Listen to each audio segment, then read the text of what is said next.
दुर्गे स्मृता हरसि भीतिमशेषजन्तोः स्वस्थे स्मृता मतिमतीव शुभां ददासि।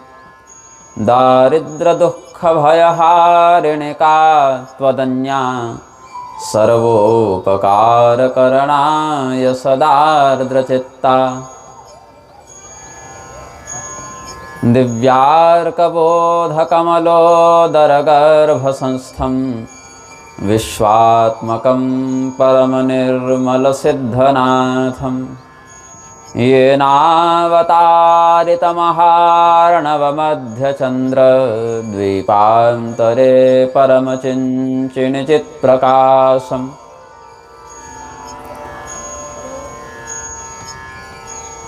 हृत्पुण्डरीकान्तरसन्निविष्टं स्वतेजसा व्याप्तनभोऽवकाशम् अतीन्द्रियं सूक्ष्ममनन्तमाद्यं ध्यायेत्परानन्दमयं महेशम्। श्रीनाथादिगुरुत्रयं गणपतिं पीठत्रयं भैरवं सिद्धौघं वटुकत्रयं पदयुगं दूतीक्रमं मण्डलं वीरानष्टचतुष्कषष्टिनवकं वीरावलिं पञ्चकं श्रीमन्मालिनिमन्त्रराजसहितं वन्दे गुरोर्मण्डलम्। श्रीनाथमचलं नित्यं सर्वज्ञत्वादिकामदं वन्दे मूलाधिकारस्थं बोधरूपं जगद्गुरुं। नारायणं नमस्कृत्य नरं चैव नरोत्तमं देवीं सरस्वतीं व्यासं ततो जयमुदीरयेत्। ज्ञानस्यास्ति निधिर्यातां शङ्करं च द्विजोत्तमं शिवशक्तिसमायुक्तौ नमामि पितरौ निजौ। नमस्तुभ्यं भगवते वासुदेवाय धीमहि प्रद्युम्नाय अनिरुद्धाय नमः संकर्षणाय च। प्रेम से बोलिए आनंद कंद भगवान की जय। भगवान नाम संकीर्तन करें। श्रीमन्नारायण नारायण नारायण श्रीमन्नारायण नारायण श्रीमन्नारायण नारायण नारायण श्रीमन्नारायण श्रीमन्नारायण नारायण नारायण श्रीमन्नारायण नारायण श्रीमन्नारायण नारायण नारायण श्रीमन्नारायण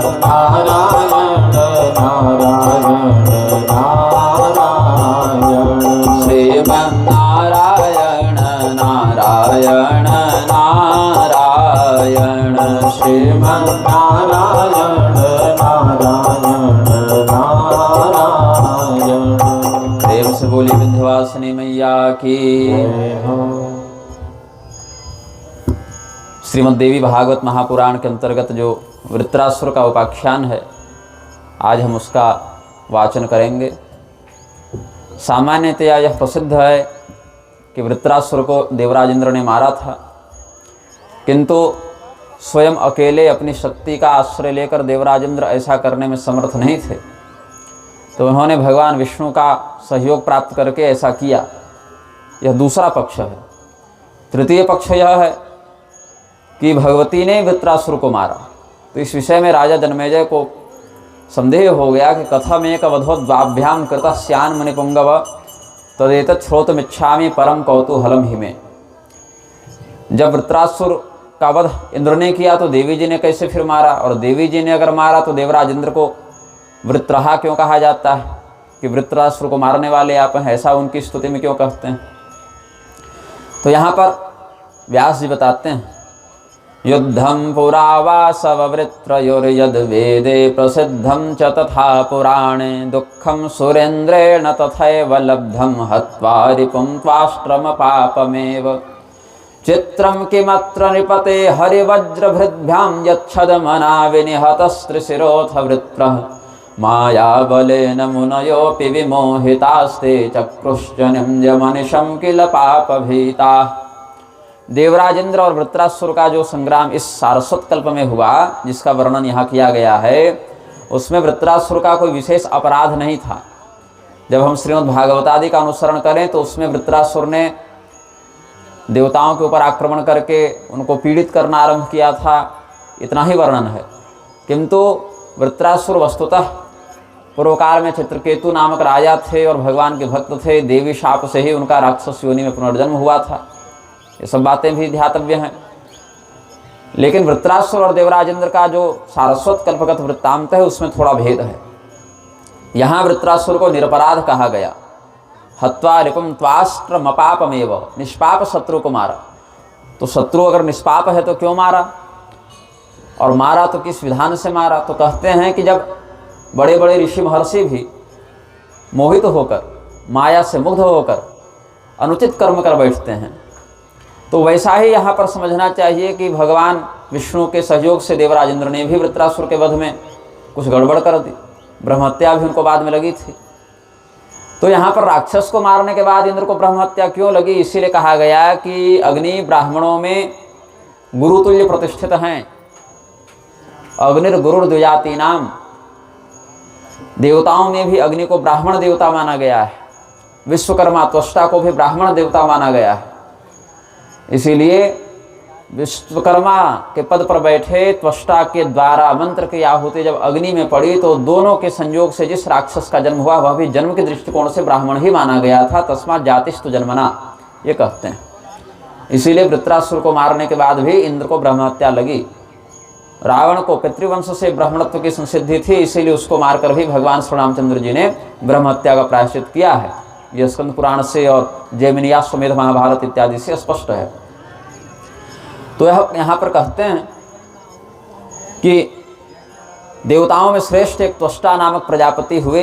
त्वष्टा प्रजापतिर्ह्यासित देव श्रेष्ठो महातपा देवानाम कार्यकर्ता च निपुणो ब्राह्मण प्रिय। त्वष्टा नामक एक प्रजापति जो कश्यप जी के पुत्र हैं, देवताओं में श्रेष्ठ उनकी गणना है। वे बड़े तपस्वी थे, देवताओं के पक्षधर भी थे, बहुत निपुण थे हर कार्य में, और सज्जनों के विप्रों के बड़े प्रिय थे। इंद्र के तेजस्विता से प्रतिहत द्विष्ट भाव से, द्वेष युक्त हृदय से उन्होंने एक पुत्र को जन्म दिया था जिसका नाम था विश्वरूप। विश्वरूपेति विख्यातम नामना रूपेण मोहनम। यह जो विश्वरूप है उसका स्वरूप कैसा है? 3 मस्तकों से ये युक्त हैं और एक एक मुख से एक एक कार्य करते थे।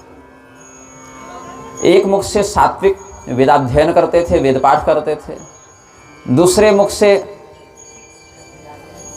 राजसी संसार का अवलोकन करते हुए भोग विलास करते थे। तीसरे मुख से मद्य इत्यादि का सेवन करते थे। मतलब एक से देवता के समान, एक से मनुष्य के समान और एक से राक्षस के समान बर्ताव करते थे। तीनों उनमें लक्षण दिखाई पड़ते थे। अब एक मुख जो है वह देवताओं के समान प्रदर्शित हो, अन्न का भक्षण करे या भविष्य का भक्षण करे और सात्विक लक्षण को प्रकाशित करे, प्रदर्शित करे। दूसरा मनुष्यों के समान रजोगुण से युक्त हो। तीसरा मदिरा इत्यादि से युक्त राक्षसी स्वभाव वाला हो। तो तीनों का उन्होंने अपने जीवन में समन्वय कर रखा था, लेकिन अंदर से स्वयं किसी से प्रभावित नहीं थे। अंदर से बड़े वैराग्य और संयम से युक्त थे। त्रिशिरा भोगमुत्सृज्य तपश्चक्रे सुदुष्करम तपस्वी स मृदुर्दान्तो धर्ममेव समाश्रितः। व्यक्तिगत रूप से तीनों गुणों से अपने आप को निरपेक्ष रखते हुए तपस्या करते थे। तो जब गर्मी का समय आता तो वे अपने चारों ओर आग जला लेते थे। पंचाग्नि की स्थापना करके पूरी गर्मी भर आग से घिरे रहते थे और कठोर तपस्या। जब बरसात हो तो खुले आकाश में वह रहते थे, कहीं छाया का आश्रय या किसी छत का आश्रय नहीं लेते थे। पूरे बरसात में भीगते हुए तपस्या करते। और जब बहुत अधिक ठंड पड़ी तो एकदम बर्फीले पानी के अंदर घुसकर तपस्या करते थे। मतलब जो जैसा मौसम है उसकी कठिनाई को और बढ़ा देते थे तपस्या के लिए। अब क्यों? ताकि इनका मोक्ष हो जाए, इनको परमात्मा की प्राप्ति हो जाए, यही इच्छा थी और कोई किसी भोग विलास की कामना नहीं थी। इनके पिता थे देवता, त्वष्टा देवता हैं। इनकी माता थी राक्षस कुल से, उनका नाम था रचना। इनकी माता का नाम था रचना देवी, वो है राक्षसी। पिता थे देवता कुल से और स्वयं ये मनुष्य प्रजाति के रूप में प्रकट हुए थे, तो तीनों का लक्षण इनमें था। तो इनकी तपस्या को देखकर, ऐसी कठोर तपस्या को देखकर, दृष्ट्वा तस्य तपो वीर्यम सत्यम चामित तेजसः चिंतां च महतिम प्राप ह्यनिशम पाक शासन। पाक नामक एक राक्षस था जिसको देवराजेंद्र ने मारा था, तो उनका नाम पड़ गया पाक शासन। तो पाक शासन मतलब देवराजेंद्र को बड़ी चिंता हो गई विश्वरूप की तपस्या का वैभव देखकर। बोले भाई ये जो, इसको त्रिशिरा भी कहा जाता था, इस बालक का नाम त्रिशिरा भी था क्योंकि 3 सिर थे इसके। एक त्रिशिरा नाम का राक्षस था जिसकी कथा रामायण में पढ़ते हैं, खरदूषण त्रिशिरा, उसके भी 3 मस्तक थे। और इनका भी नाम त्रिशिरा था क्योंकि इनके भी 3 मस्तक थे। त्रिशिरो मुनि या त्रिशिरा, इस प्रकार से इनको कहते थे। त्रिशिरस शब्द आया है। तो उन्होंने चिंतन किया कि जिसका बल बढ़ रहा हो उस व्यक्ति के प्रति सतर्कता पूर्वक निरीक्षण करना चाहिए कि कहीं वह हमसे अधिक शक्तिशाली होकर हमारे ऊपर संकट का कारण न बन जाए। और यह उग्र तपस्या करने वाले विश्वरूप त्रिशिरा कहीं कल हमारे इंद्रपद के प्रति दृष्टि न कर बैठें। तो कामदेव जो है वह तपस्वियों का सबसे बड़ा शत्रु है, हमको भी उसी का सहयोग लेकर इनकी तपस्या को भंग करना चाहिए। ऐसा चिंतन करके उन्होंने अप्सराओं को बुलाया और कहा कि वह जो विश्वरूप है वह बड़ी कठोर तपस्या करता है। मुझे संदेह है कि अतिशीघ्र बलवान होकर वह मेरे ऊपर आक्रमण करेगा या मेरे पद पर अधिकार पाना चाहेगा, तो तुम सब जाओ और उसकी तपस्या का नाश कर दो। तो अप्सराओं ने देवराजेंद्र के आदेश से विश्वरूप के सामने नृत्य गीत इत्यादि प्रस्तुत किया। लेकिन जैसे कोई व्यक्ति गूंगा हो तो बोल नहीं सकता, अंधा हो तो देख नहीं सकता, बहरा हो तो सुन नहीं सकता, वैसे ही विश्वरूप बैठे रहे। मानो वे गूंगे हो गए, कुछ बोले नहीं, बहरे हो गए, उनका संगीत सुना नहीं, अंधे हो गए, उनका सौंदर्य देखा ही नहीं। इतनी तपस्या उन्होंने अपने अंदर कर ली। आंख है लेकिन सामने क्या चल रहा है हमको देखना नहीं, कान है लेकिन क्या क्या सुनाई पड़ रहा है उससे मतलब नहीं है। शरीर का जो संपर्क है उसको आत्मा से उन्होंने हटा दिया था। तो जब बहुत दिनों तक इस प्रकार से उनको भड़काने का, उकसाने का, मोहित करने का प्रयास अप्सराओं ने किया और असफल रही, तो अंततः थक गई, देवराजेंद्र के पास आ गई और कहा कि हे देवाधिदेव, हे देवराज, आपके आदेश से हम विश्वरूप की तपस्या को भंग करने के लिए गए थे किंतु हम असफल रहे। उन जितेंद्रिय महर्षि पर हमारे उत्तेजक दृश्यों का कोई प्रभाव नहीं पड़ा। उपायोन्यः प्रकर्तव्य सर्वथा पाक शासन नास्माकं बलमेतस्मिन् तापसे विजितेंद्रिय। उन्होंने अपने शरीर के इंद्रियों पर पूरा नियंत्रण कर रखा है, इसीलिए उनको भटकाना, उनको भ्रष्ट करना संभव नहीं है। हम तो इसी से धन्य हैं कि उन्होंने हम पर क्रोध करके हमें शाप नहीं दे दिया, बड़े क्षमाशील हैं वो। तो इसीलिए आप उनके तपस्या को दूर करने का, तपस्या को भंग करने का कोई दूसरा उपाय सोच लें, हमारा सामर्थ्य उनको भ्रष्ट करने का नहीं है। तो देवराजेंद्र सोचे कि भाई इतना प्रबल शत्रु है हमारा कि अप्सराएं भी उसको मोहित न कर सकेंगी।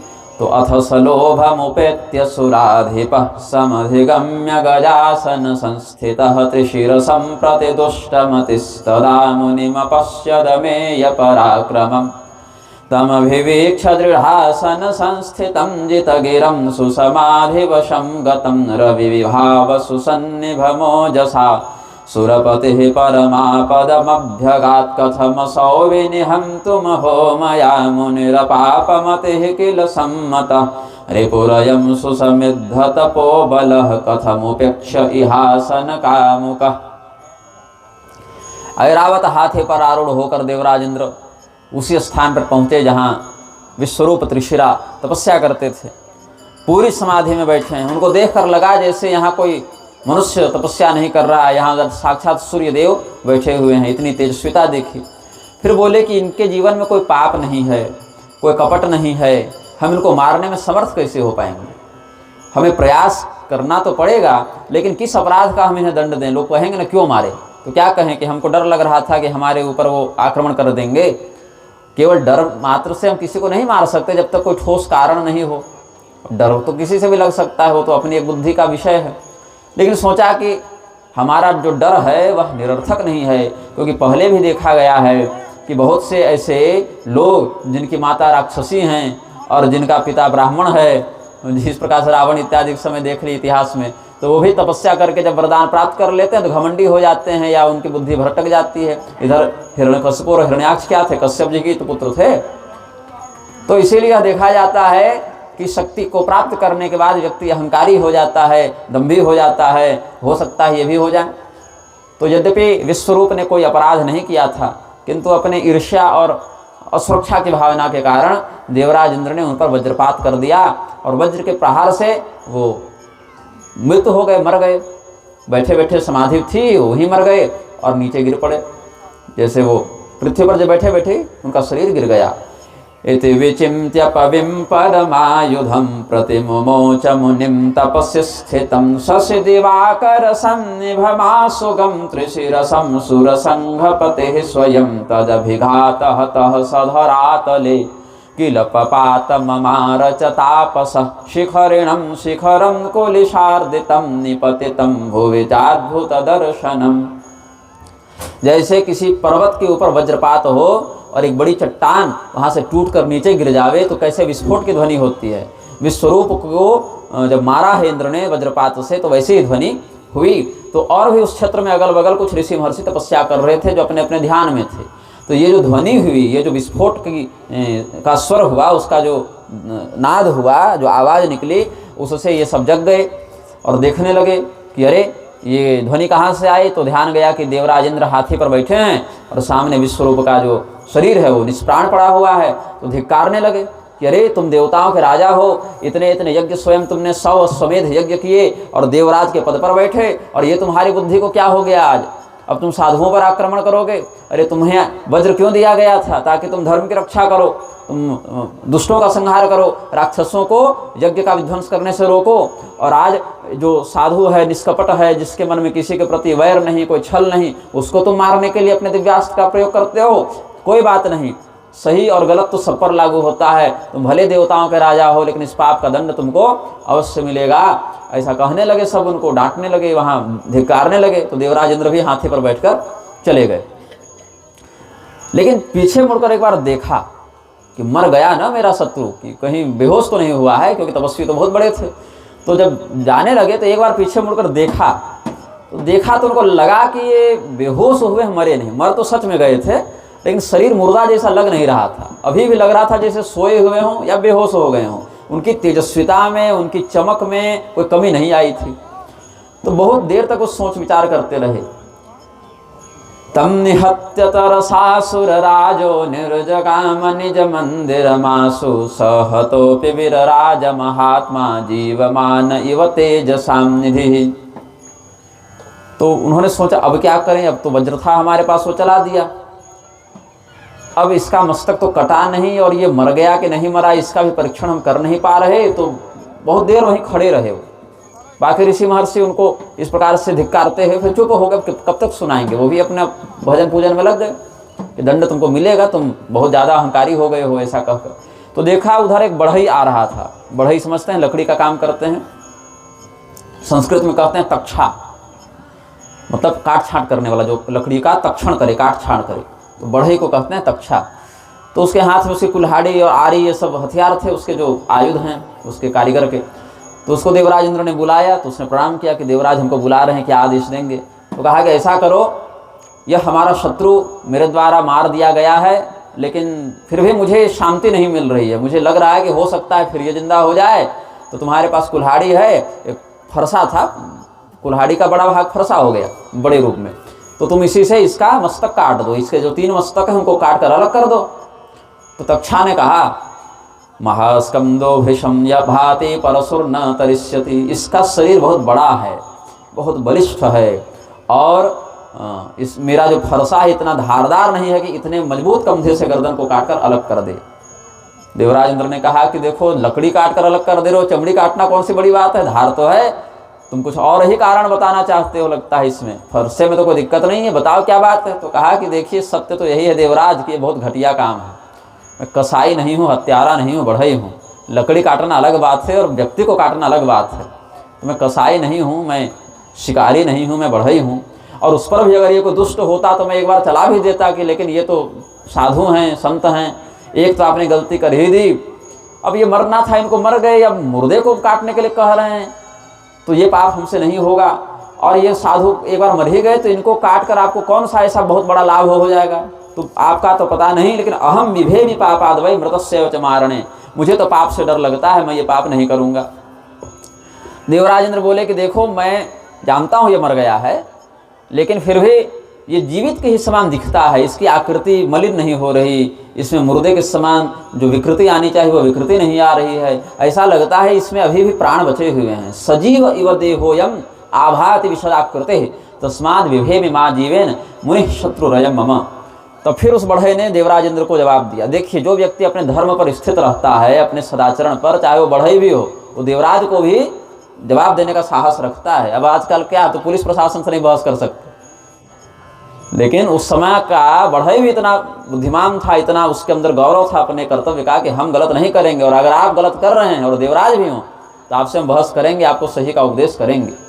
तो उसने कहा, आपको लज्जा नहीं आती? आप तो विद्वान हैं, आप तो सभी शास्त्रों के जानकार हैं, ऋषि पुत्र को मारने से जो पाप लगता है क्या आप उससे अवगत नहीं हैं कि आपको क्या पाप लगेगा? नात्र किम तपसे विद्वन क्रूरेणानेन कर्मणा, ये आपकी कैसी क्रूरता हो गई? अरे राक्षस भी मारने के बाद छोड़ देता है, लाश को नहीं बैठकर काटता रहता है, तो आप देवराज होकर ऐसा क्यों करते हैं? आपको पाप का, ब्रह्म हत्या का भय नहीं लगता? ऋषि पुत्र मिमम हत्वा ब्रह्म हत्या भयम न किम। तो इंद्र बोलते हैं कि देखो, पाप का प्रायश्चित हम बाद में कर लेंगे, और नीति कहती, मैं राजा हूँ ना, मैं राजनीति जानता हूँ, नीति कहती है कि पहला काम है शत्रु को निपटाओ, और शत्रु जब मर जाए तो अगर बाद में कोई पाप लग भी गया हो तो उसका विधिवत प्रायश्चित हम कर लेंगे। तब इसने सोचा कि अगर हम यह काम नहीं करेंगे तो भी देवराज इंद्र तो हमसे वशीभूत होकर करा ही लेंगे, वशीकृत करके, तो क्या करना चाहिए? उसने कहा, देवराज मुझे यही आप सहयोग थोड़ा कर दें कि हमको उस पाप में सम्मिलित न होना पड़े, जो भी आप पाप करेंगे प्रायश्चित लगेगा, मैं तो आपके आदेश से कर रहा हूँ, तो मुझे मुक्त रखा जाए इस पूरे प्रकरण से, और मुझे एक वरदान दीजिए कि जैसे यज्ञ में ब्राह्मणों को हिस्सा मिलता है वैसे हमको भी मिले। बोले तुमको क्या हिस्सा दें भाई, तो आपको जो उचित लगे करें। बोले यही करेंगे कि जिस यज्ञ में पशु बलि पड़ेगी उस यज्ञ के पशु का मस्तक तुम्हारे अधिकार में होगा, ये प्रथम हिस्सा हुआ, और जिसमें पशु बलि नहीं पड़ेगी उसमें यज्ञ की वेदी के बाहर जो अन्न पड़ता है उस पर अधिकार तुम्हारा होगा। तो इस प्रकार से कहीं अलग अलग भी ग्रंथों की बात है, लेकिन यहाँ जो है वह यज्ञ पशु का मस्तक, या अन्य ग्रंथांतर से कहें तो हवन के बाद जो वेदी के बाहर की जमीन पर, वह नहीं, वेदी भी 3 स्तर पर बनती है ना, सीढ़ी 3 मेखला होती है उसकी, तो जो जमीन पर गिर गया उस पर तो दीमक और चींटी इत्यादि का अधिकार हो गया, लेकिन जमीन और वेदी के ऊपर के बीच में जो पड़ा उस पर बढ़ई का अधिकार होता है, उस अन्न पर। तो मखेषु खलु भागम ते करिष्यामि सदैव हि शिरः पशोस्तु ते भागम यज्ञे दास्यन्ति मानवा शुल्के नानेन छिन्दितं शिरांशस्य कुरु प्रियम। तो उसने कहा, चलिए ठीक है, एक वरदान भी मिल गया और पाप भी नहीं लगेगा, इतना आप कह दे रहे हैं तो आपके वचन के कारण फिर हम करेंगे। अब आपको, अब देवता को कितना बार मना करेगा? वो भी देवता तो समर्थ है, उसको भी शाप दे दें, दंड दे दें तो कहाँ तक लड़ लेगा वो इंद्र से? तो उसने अपने फरसे से 3 मस्तक काट दिए। बोले मार तो दिया है इन्होंने, हमको तो केवल शरीर का माथा ही अलग करना है, तो असली हत्यारे तो यही कहलाएंगे। तो उस मस्तक के छेदन के बाद उस मस्तक का जब भूमि पर पतन हुआ विधिवत, तो उससे 3 पक्षी निकले, गौरैया, तित्तर और कपिंजल, ऐसे 3 पक्षी निकले हैं। कलविंकास तित्तिर्यस तथैव च कपिंजलाः पृथक पृथक विनिष्पेतुर मुखतस् तरसा तदा। तो जिससे वेद पाठ करते थे, सोमरस का पान करते थे, उससे कपिंजल निकले, जिससे सभी दिशाओं को देखते थे और मनुष्य के समान काम करते थे, उससे तित्तर निकला, और कपिंजल पक्षी, और ये जो गौरैया है वो जिससे मधुपान इत्यादि करते थे, मादक द्रव्यों का सेवन, उससे वो निकले। तो जब मुख से पक्षी इत्यादि निकले तो ये समझ गए कि अब तो इसका प्राण बिल्कुल निकल गया, नए जीव के रूप में इसका कहीं व्यवस्थापन हो गया, अब ये दोबारा इस शरीर से जिंदा नहीं होगा। वो घर चले गए देवराज इंद्र अपनी अमरावतीपुरी में, और बढ़ई भी अपने घर चला गया। अब त्वष्टा को जब यह बोध हुआ कि हमारे धर्मनिष्ठ पुत्र का वध इंद्र ने कर दिया, और उस पर भी तब किया जब हमारा पुत्र को युद्ध नहीं लड़ रहा था। अब लड़ाई में चलो मरा तो ठीक है, लड़ने गया था तो मरेगा, युद्ध में तो मरना एक सामान्य परिणाम है, किंतु जब वो तपस्या कर रहा था, उसका किसी से कोई शत्रु भाव नहीं था, तब देवराज ने मेरे पुत्र को क्यों मारा? देवताओं को क्या अपने बल का अहंकार हो गया है? तो यह स्मरण रखा जाए कि इंद्र एकमात्र देवता नहीं है, हम भी देवता ही हैं, और हम छोटे मोटे देवता नहीं, हम ऐसे देवता। उसका स्पर्श मत कीजिए, उसको छूइए मत, कुत्ते का स्पर्श नहीं किया जाता है, उसको किसी और मार्ग से निकाल दीजिए। जब उसको स्पर्श कीजिएगा, बाकियों को छूइएगा, फिर उसी प्रसाद पकड़िएगा, ये सब उचित नहीं है। तो जब त्वष्टा ने सोचा कि भाई हमारे पुत्र को मार दिया और हमारे सामर्थ्य को मानो चुनौती दी है, तो उस पापी को और उस पापी का सहयोग करने वाले देवताओं को भी इसका दंड भोगना चाहिए। तो पुत्र शोक के कारण व्याकुल और क्रोधित, जोर से मत मारिएगा, कष्ट देने के लिए नहीं, भगाने के लिए केवल, सब प्राणी में भगवान है ना, तो उसको दर्द ना हो, बस उसको दूर कर दीजिए थोड़ा। तो त्वष्टा जो हैं अपने पुत्र के मृत्यु का बदला लेने के लिए हवन करने लगे। अथर्ववेद से संबंधित मंत्रों का प्रयोग करके हवन करने लगे। 8 रात्रि तक हवन किए हैं वो, इंद्र को मारने की इच्छा से मारण प्रयोग में बैठ गए।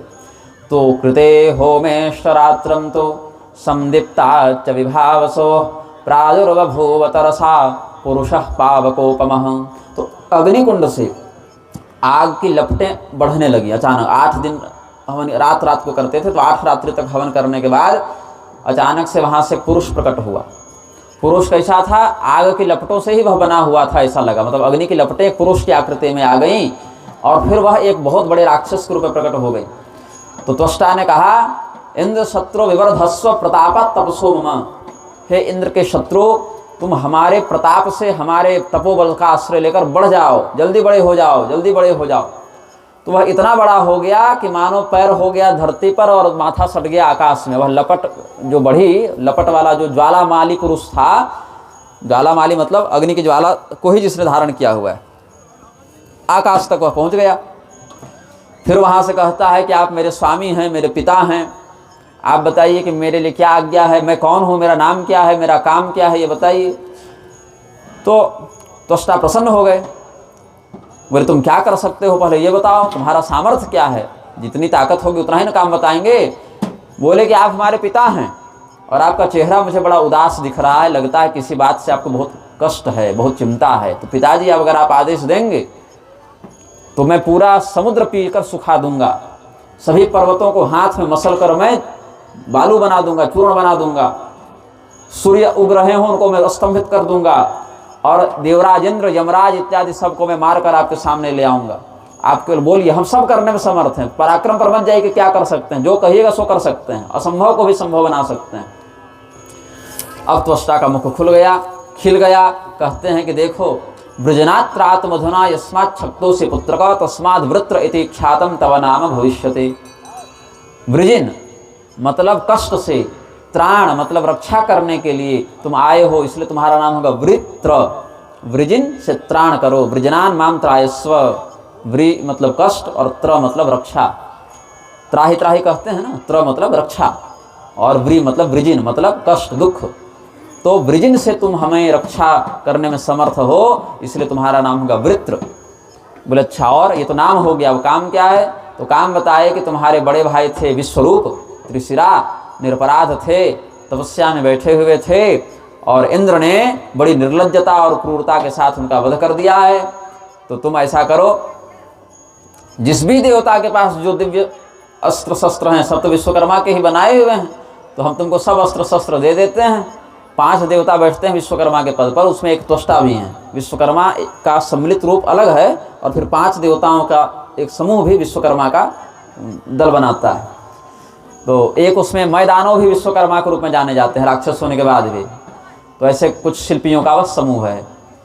तो यहाँ पर कहते हैं कि देखो, हम तुम्हारे पास जो भी अस्त्र शस्त्र तुमको जिस देवता को मारने के लिए चाहिए, यमराज के पास दंड है, हम तुमको भी काल दंड बना कर देंगे। इंद्र के पास वज्र है, हम तुमको भी वज्र बना कर देंगे। कुबेर जी के पास गदा है, हम तुमको भी गदा बना कर देंगे। इतना ही नहीं, विष्णु भगवान भी आ जाएं, उनके पास सारंग धनुष है, सुदर्शन चक्र है, वह भी हम तुमको बना कर दे देंगे। सारगम धनुष तथा बाणम परिघम पट्टिशम तथा चक्रम दिव्यम सहस्रारम सुदर्शन समप्रभम। मतलब कोई भी देवता आ जावे, उससे लड़ने के लिए उसके टक्कर का हथियार तुम्हारे पास होगा, ये हम तुमको देंगे। अक्षय तर्कस देंगे, जिसके बाण कभी खाली न हो, वो अनलिमिटेड है, उसमें जितने तीर चलाइए कोई कमी नहीं होगी। और तुमको सभी लोगों में आने जाने में समर्थ घोड़ों से युक्त एक रथ भी दे देंगे। गाड़ी दे दिए, हथियार दे दिए सब, और मंत्रों के द्वारा उसको उत्पन्न किया गया था, पराक्रमी था ही।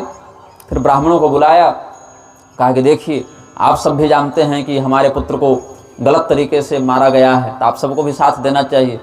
तो क्या चाहते हैं? बोले यही कीजिए कि हमारे पुत्र की जीत हो, विजय हो, ऐसा आशीर्वाद आप लोग दीजिए। इसके लिए स्वस्ति वाचन कीजिए, पुण्याह वाचन कीजिए, इसकी रक्षा के लिए आप लोग मंत्र पढ़िए, आशीर्वाद दीजिए। कल आप भी तपस्या करने बैठिएगा, आपकी भी हत्या हो सकती है, तो हम लोग सबको एकजुट होकर इस अधर्म का विरोध करना चाहिए। ठीक है। तो कृतस्वस्त्ययनो वृत्रो ब्राह्मण वेद पारगैः निर्जगाम रथारूढ़ो हन्तुम शक्रम महाबलः। अब वृत्रासुर का जब जन्म हुआ उस समय वो राजा नहीं था, वो तो बच्चा ही था, एक दिन का तो व्यक्ति था वो राक्षस। वो तो तपस्या के कारण इतना बड़ा हो गया मंत्र शक्ति से। तो बाकी जो क्रूर राक्षस थे पहले वाले पुराने जो कि देवराज इंद्र इत्यादि से बहुत पुरानी शत्रुता रखते थे, उनको एक अच्छा मौका मिल गया। इसी के बहाने हम भी अपनी दुश्मनी निकाल लें, ये तो जा ही रहा है लड़ने के लिए, इसी के बहाने हम भी इसके पीछे पीछे चलेंगे तो हम भी देवताओं से अपनी शत्रुता का बदला ले लेंगे। बहुत बार हारे हैं उनसे, तो हम भी एक अच्छे पराक्रमी का अनुसरण करते हुए विजय को प्राप्त करेंगे। अब जब इधर वृत्रासुर को राक्षसों ने घेर लिया, बोले आप तो हमारे राजा हो गए, आप तो हमारे नायक हो गए, हमारे नेता हैं आप तुरंत आक्रमण मत कीजिए, पहले आप हम सबों के स्वामी बन जाइए, फिर हम सब मिलकर आपकी सेवा करेंगे और आपके पास एक सेना भी हो जाएगी हम लोगों से युक्त, तो फिर हम आक्रमण करेंगे। यद्यपि वृत्रासुर अकेले समर्थ था, लेकिन कहा चलो ठीक है। राक्षसों का भी कुछ इधर मनोबल बढ़ गया। तब तक देवराज इंद्र के दूतों ने देखा कि अचानक से ये जो राक्षस हैं वो एकजुट हो रहे हैं, किसके नेतृत्व में? तो पता चला वृत्रासुर के नेतृत्व में। तो जाकर इंद्र को खबर दिए, स्वामिन् शीघ्र मिहायाते वृत्रो नाम रिपुस्तव बलवान स्यंदने रूढ़स्त्वष्ट्राचोत्पादितः किल अभिचारेण नाशार्थम तव क्रोधान्वितेन वै पुत्रघाताभितप्तेन दुस्सहो राक्षसैर्युतः। वृत्र नाम का एक बलवान शत्रु जो देखने में सुमेरु पर्वत के समान लगता है, मंदराचल पर्वत के समान जिसका शरीर बड़ा है, वह गर्जना करता हुआ बड़ी शीघ्रता से अपनी राक्षसी सेना को लेकर स्वर्ग पर आक्रमण करने के लिए आ रहा है।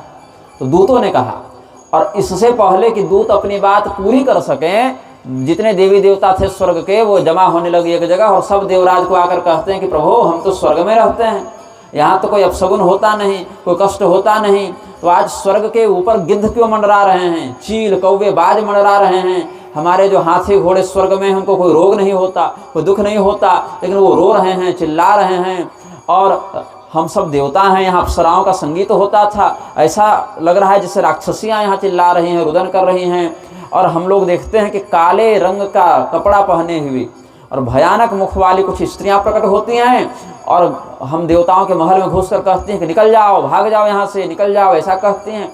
और जब हमारे पत्नियां सोती हैं तो रात को सपने में क्या देखती हैं कि काली काली वस्त्र को धारण किए हुए राक्षसियां उनके बाल को पकड़कर खींच रही हैं, उनके सौभाग्य को छीन रही हैं, सिंदूर मिटा देना या मंगलसूत्र खंडित कर देना, ये सब सौभाग्य हानिपरक बातें हैं, ऐसा वो गलत गलत सपना देखती हैं। और हमारे घर में बहुत अधिक बाहर आंगन में देखो तो सियार भर जाते हैं, वो रोते रहते हैं, रोते हुए सियार के मुख से अग्नि की चिंगारियों का उल्का का अनुभव होता है। तो ये सब अपशगुन तो मृत्यु के प्रलय के सूचक हैं, ये सब स्वर्ग में क्यों हो रहे हैं? स्वर्ग में तो ऐसा अपशगुन होता नहीं, यहाँ तो सब पुण्य करके धर्मात्मा लोग आए हैं। तब देवराज इंद्र चिंतित हो गए कि लगता है कि हमारा जो पाप है वही इस प्रकार के अपशगुन का जनक है। तो गुरु जी को बुलाया, बृहस्पतिम समाहूय पप्रच्छ च मनोगतम। बृहस्पति जी को बुलाकर कहा कि गुरुदेव आप तो सब जानते हैं, बुद्धिमान हैं, हमारे गुरु हैं और विघ्न का नाश करने में समर्थ हैं, तो आप बढ़िया कोई शांति करा दीजिए हमारे घर में कि सब उपद्रव ठंडा हो जाए। तो बृहस्पति जी बोले कि सुनो, ये सब तब सोचना था जब तुम अपने शत्रु को मारने गए थे, जो तुम्हारा शत्रु था भी नहीं, मतलब जिनको मारा वो शत्रु अगर होता तो समझ में आती बात, जो शत्रु थे भी नहीं तुम्हारे, केवल अपने मन में एक संदेह उत्पन्न होने के कारण तुमने जान ले ली, मार डाला। तो सुनो, न पुण्य और न पाप बिना भोगे जाता नहीं है। तुमने पुण्य किया, इंद्र बने, अब पाप किए हो उसका भी फल मिलेगा। लोभ और मोह के वशीभूत जिसकी बुद्धि हो जाए इंद्र, वो कितना भी मंत्र जप ले और शांति करा ले, उससे मुक्त नहीं हो सकता। अगर मन में लोभ है या जिसकी बुद्धि मोहित हो गई हो, मंत्र भी उसी का सहयोग करते हैं जिसकी बुद्धि निष्कपट हो और जिसका चरित्र सही हो, मंत्र भी उसी का साथ देते हैं। और आज जिससे तुम लड़ने के लिए हमारा सहयोग मांग रहे हो, वो कोई छोटा मोटा राक्षस नहीं है, एक देवता ने ही उसको उत्पन्न किया है इस बार। हमारे और त्वष्टा रिश्ते में इंद्र के भाई लग जाते हैं। 12 आदित्यों में एक उनकी भी गणना कई मतों में मानी गई है। तुम्हारे भाई लग जाते हैं, तुम्हारे भाई ने ही तुम्हारे ऊपर यह संकट भेजा। क्यों? क्योंकि तुमने अपने ही परिवार में ऐसा संदेह करके निरपराध व्यक्ति को मार दिया, और वह देवताओं के द्वारा तो नहीं मारा जा सकता तुम्हारा शत्रु, क्योंकि एक तो स्वयं पराक्रमी, ऊपर से जिस देवता ने तुम्हारे अस्त्र शस्त्र बनाए उसी ने उसको भी अस्त्र शस्त्र दिए हैं बनाकर, वही पिता हैं उनके। तो इसीलिए अगर तुम यह सोचते हो कि हम कोई पूजा पाठ कर दें, हवन कर दें और तुम्हारा उपद्रव शांत हो जाए, या तुम अपने दिव्यास्त्रों से उसको मारने में समर्थ हो जाओ, तो इंद्र ये तुम्हारी मूर्खता है। अब लड़ना है कि भागना है ये तुम पर मैं छोड़ता हूँ, लेकिन हमारी ओर से कोई विशेष सहयोग की आशा मत करना। तो इंद्र को बड़ी चिंता हुई। तब तक वो पहुँच ही गया, ये सब मीटिंग हो रही थी, बैठक चल रही थी, विचार विमर्श हो रहा था। तब तक वृत्रासुर पहुँच गया, दरवाजे पर खड़ा होकर ललकारा, अरे साधुओं पर प्रहार करने वाला, तपस्वियों का हत्यारा कहाँ बैठा है, छिपा है, निकल बाहर। मैं अपने भाई की हत्या का बदला लेने के लिए उपस्थित हूँ, या तो मुझसे युद्ध करो या फिर स्वर्ग का परित्याग करके कहीं कंदरा में गुफा में जाकर छिप जाओ। तो देवराज इंद्र ने सभी देवताओं को निर्देश जारी किया कि आप सब जल्दी आ जाइए, युद्ध के लिए व्यूहबद्ध हो जाइए। वसुओं को 8 तो वसु देवता हो गए, 11 रुद्र हो गए, 2 अश्विनी कुमार, 12 आदित्य ऐसे हो गए। और आदित्यों में ही पूषा, भग और अन्य जो लोकपाल हैं, वरुण, वायु, कुबेर, यमराज, ये सब पहुंच गए अपने अपने आयुध के साथ। और देवराज इंद्र सबसे आगे अपने गुरु जी को किए कि आप बढ़िया स्वस्ति वादन करते हुए चलें, और उनके पीछे स्वयं ऐरावत हाथी पर बैठकर चले, और जिस जिस देवता के पास जो वाहन था उस पर बैठकर सब चले हैं। तो मानसरोवर जहाँ पर है वहाँ से और उत्तर की ओर जाएं तो वहाँ जो शिखर है उसी शिखर को घेर कर ये सब वहीं पर अपनी सेना को व्यूह सजाकर मोर्चाबंदी करके वहीं पर थे। मानसरोवर से उत्तर में जो पहाड़ी है, हिमालय का जो शिखर है, वहीं पर ये युद्ध करने का निर्णय करते हैं। और मानवों की गणना से देखें, मानुषेण प्रमाणेन संग्राम शरदाम शतम, 100 वर्षों तक वह युद्ध मनुष्यों के अनुसार चला, देवताओं के अनुसार तो कम चला। देवताओं के अनुसार कितना चलेगा? लगभग आप मान लीजिए कि 3.25 महीने। देवताओं के अनुसार देखें तो उनकी आयु से 3.25 महीने लड़ाई चली, और हम लोगों के अनुसार देखें तो 100 साल लड़ाई चली। क्योंकि देवताओं का जब एक दिन होता है तो हमारा 1 वर्ष बीत जाता है, तो हमारे 30 साल के बराबर उनका 1 महीना, 100 साल के बराबर लगभग 3.25 महीना, थोड़ा अधिक मान लीजिए। तो सबसे पहले इस युद्ध में वरुण देवता भागे, पहले वो पराजित हुए। उसके बाद मरुदगण मतलब वायु देवता के जो 49 प्रभेद हैं वो गए। फिर तीसरे स्थान पर यमराज थे, वो भागे। फिर अग्निदेव भागे, और सबसे अंत में इंद्र भागे। अब इंद्र जब भागे तो फिर बचा कोई नहीं, प्रधान में ये सब हैं। पहले वरुण, फिर मरुदगण, वायु, फिर यमराज, फिर अग्नि, फिर इंद्र, ऐसे पलायन किए। तो जब ये भाग रहे थे अपने अपने हथियार को छोड़कर, तो वृत्रासुर ने पीछा नहीं किया। क्यों? क्योंकि युद्ध धर्म कहता है कि हथियार छोड़कर भागते हुए शत्रु पर प्रहार नहीं करना चाहिए। तो ये भी बड़ा नियम से लड़ा। क्यों? क्योंकि इसको कोई निजी शत्रुता तो थी नहीं इंद्र से, बस इतना है कि उसको अपने देवराज होने का घमंड है, उसके पद से उसको भगाना है, यही मुख्य उद्देश्य था। तो देवराज इंद्र जब भाग गए, स्वर्ग खाली हो गया, राक्षसों ने कब्जा कर लिया, तो इसको लगा काम मेरा पूरा हो गया। बड़े प्रसन्नता से अपने पिताजी के पास गया और प्रणाम किया और कहा कि पिताजी, इंद्र और उसकी सेना तो बड़े जोर शोर से हमसे लड़ने के लिए आई थी, लेकिन जैसे सिंह की गर्जना को सुनकर हिरण भाग जाते हैं, या बड़े बड़े मतवाले हाथी भी सिंह को देखकर भाग जाते हैं, उसकी गंध से पलायन कर जाते हैं, वैसे ही सब भाग गए। और इंद्र तो पैदल भागे, हाथी छोड़कर भागे इंद्र, और हाथी को मैंने पकड़ लिया। तो ये लीजिए, ऐरावत हाथी आपको हम उपहार में देते हैं, हमने युद्ध में इस पर विजय प्राप्त की है। इंद्र पदातिरगमन मया नीतो गजोत्तमः ऐरावतोयम भगवन गृहाण विरोधोत्तमम्। हाँ, अब आप कहिएगा कि जान से क्यों नहीं मारा? तो न हतास्ते मया यस्मादयुक्तम भीतमारणम, डर कर पलायन करते, जान बचाने के चक्कर में भागते शत्रु पर प्रहार करना योद्धाओं का धर्म नहीं है। यही विचार करके हमने जान से नहीं मारा। और आज्ञापय पुनस्तात किंग करोमि तवेप्सितम, हे पिताजी अब आप आदेश दीजिए कि और क्या हमारे लिए कर्तव्य है, जो कहिएगा सो करेंगे। तो त्वष्टा बड़े प्रसन्न हुए और कहे कि देखो, अब हमारे मन की चिंता चली गई, हमें शांति की प्राप्ति हुई, और तुम्हारे पराक्रम को देखकर हमको बहुत हर्ष हुआ। आज तुमने हमारे पुत्रवान होने को सार्थक कर दिया। मतलब बेटा हो तो तुम्हारे जैसा कि पिता की चिंता को एकदम पलक झपकते दूर कर दे। तो आज तुम्हारे कारण हमको पुत्रवान होने का गौरव अनुभव हो रहा है। अब एक तुमको सलाह देंगे, बैठो। क्या सलाह है? जीवन में कुछ भी कर लेना, इंद्र पर विश्वास मत करना, क्योंकि अभी मरा नहीं है तुम्हारा शत्रु, वो पलटवार करेगा। वो वहाँ कुछ न कुछ वो दिमाग में षड्यंत्र कर रहा होगा। तो तुम तो अभी कल जन्मे हो, मतलब कल तो नहीं, मतलब ऐसे तो मनुष्य को अनुसार 100 साल हो गया, लेकिन अभी अभी की इस पीढ़ी में नए नए आए हो, और देवराज को तो हम बहुत पहले से जान रहे हैं। कुछ भी करो जीवन पर, किसी पर भरोसा कर लो, इंद्र पर भरोसा मत करना।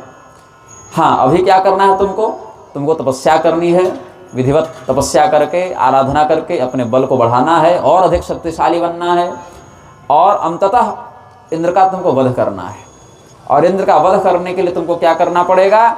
ब्रह्मा जी से वरदान प्राप्त करके इंद्र को मैं मार सकूं, ऐसा वरदान प्राप्त करना पड़ेगा।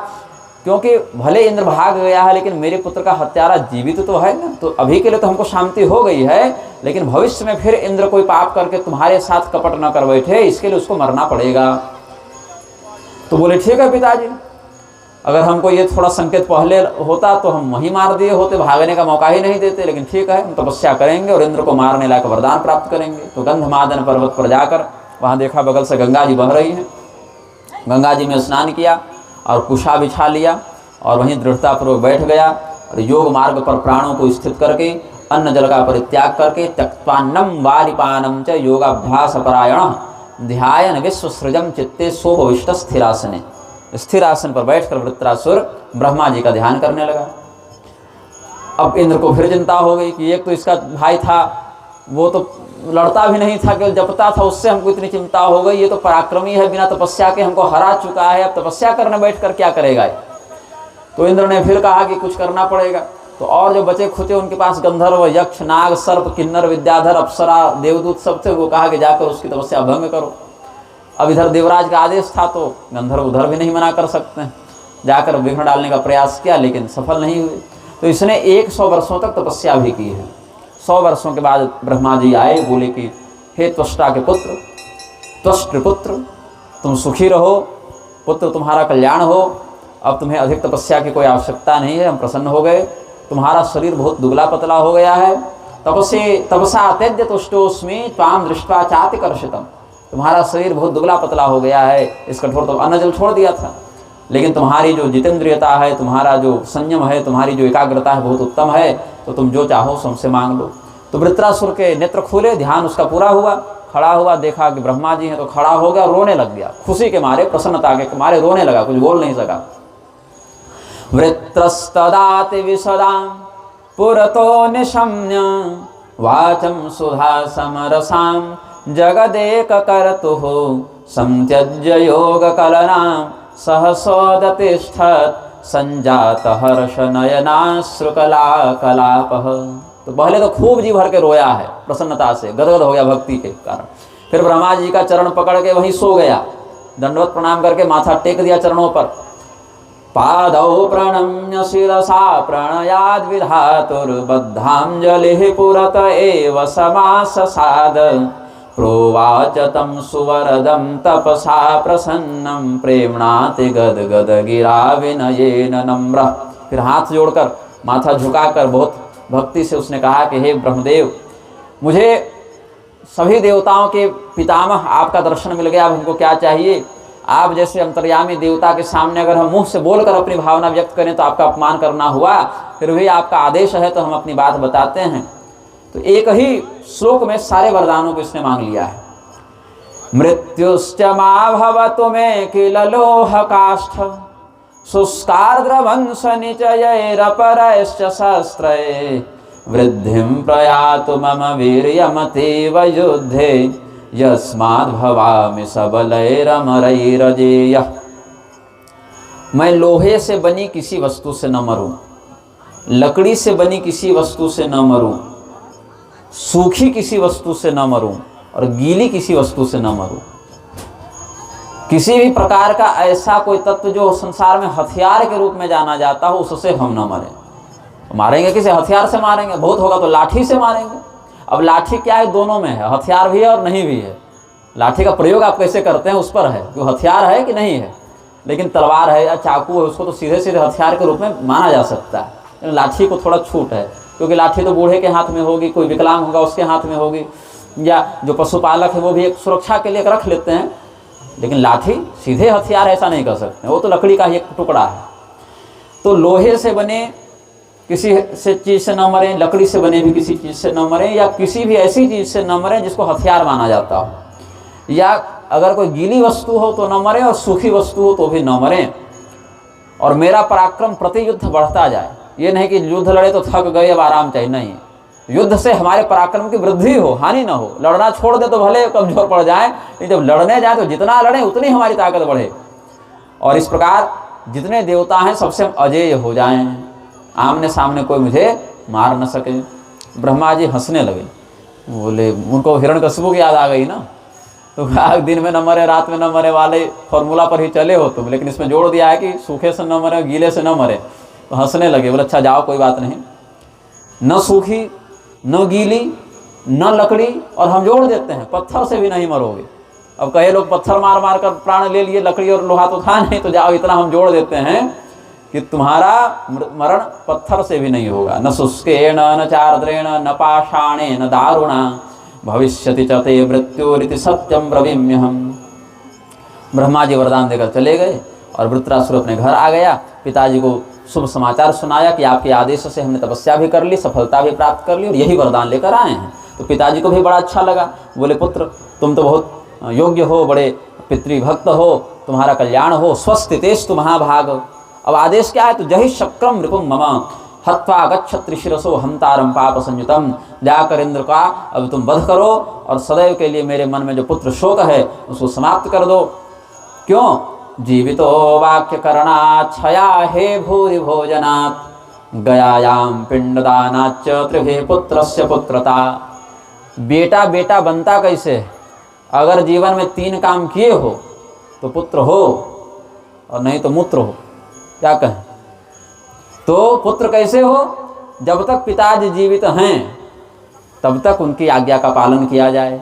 ये पुत्र का प्रथम पुत्रत्व हुआ। फिर पिताजी जब, या माता जो भी हैं, माता भी इसी में सम्मिलित हैं, पिताजी अकेले थोड़े पुत्र के पिता हैं, माँ के साथ ही हैं, मतलब दोनों को जोड़कर देखना है।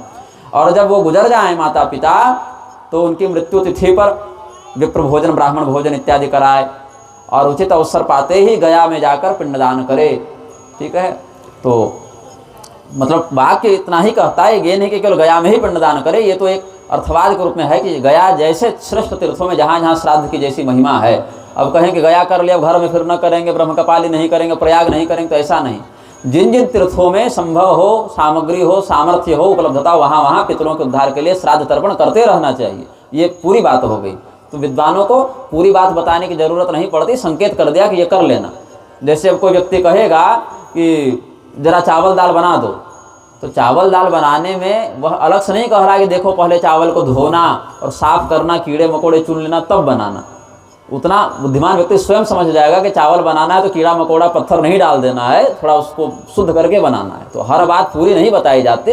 बुद्धिमान व्यक्ति को एक बात कह दी जाए तो पूरी प्रक्रिया को ठीक से समझ लेता है। तो जब तक माता पिता जीवित हों तो उनकी आज्ञा का पालन किया जाए, ये पहला हो गया। जब वो मर जाएं तो विधिवत अंतिम संस्कार करके और जैसा सामर्थ्य हो उनके वार्षिक पर ब्राह्मण भोजन इत्यादि या उनके नाम से दान धर्म करते रहना है। और जब आप किसी तीर्थ में जावें तो वहाँ भी उनके नाम से पितरों के लिए श्राद्ध तर्पण आदि करते रहना है। तो ये तीनों बातों से ही पुत्र का जीवन सफल माना जाता है। पुत्र के अभाव में यही कर्तव्य नाती का या दामाद का भी हो जाता है। अब जिसे किसी के पुत्र न हो तब तो उसके बदले नाती करेगा, और नाती अगर जन्म ही लिया है तो दामाद करेगा, लेकिन कोई जो भी उसके अधिकारी होंगे उनका यही कर्तव्य बनता है। तो इसीलिए हे पुत्र, हमारे सुशील सत्यवादी तपस्वी और वेदवेत्ता पुत्र के हत्यारे इंद्र को बिना दया के मार देना, कुछ विचार मत करना। तो रथ पर बैठा वृत्रासुर और फिर कहा कि अब इंद्र को मारकर और सभी प्रकार से अपने शत्रु के ऊपर विजय प्राप्त करके हम स्वर्ग पर राज्य करेंगे।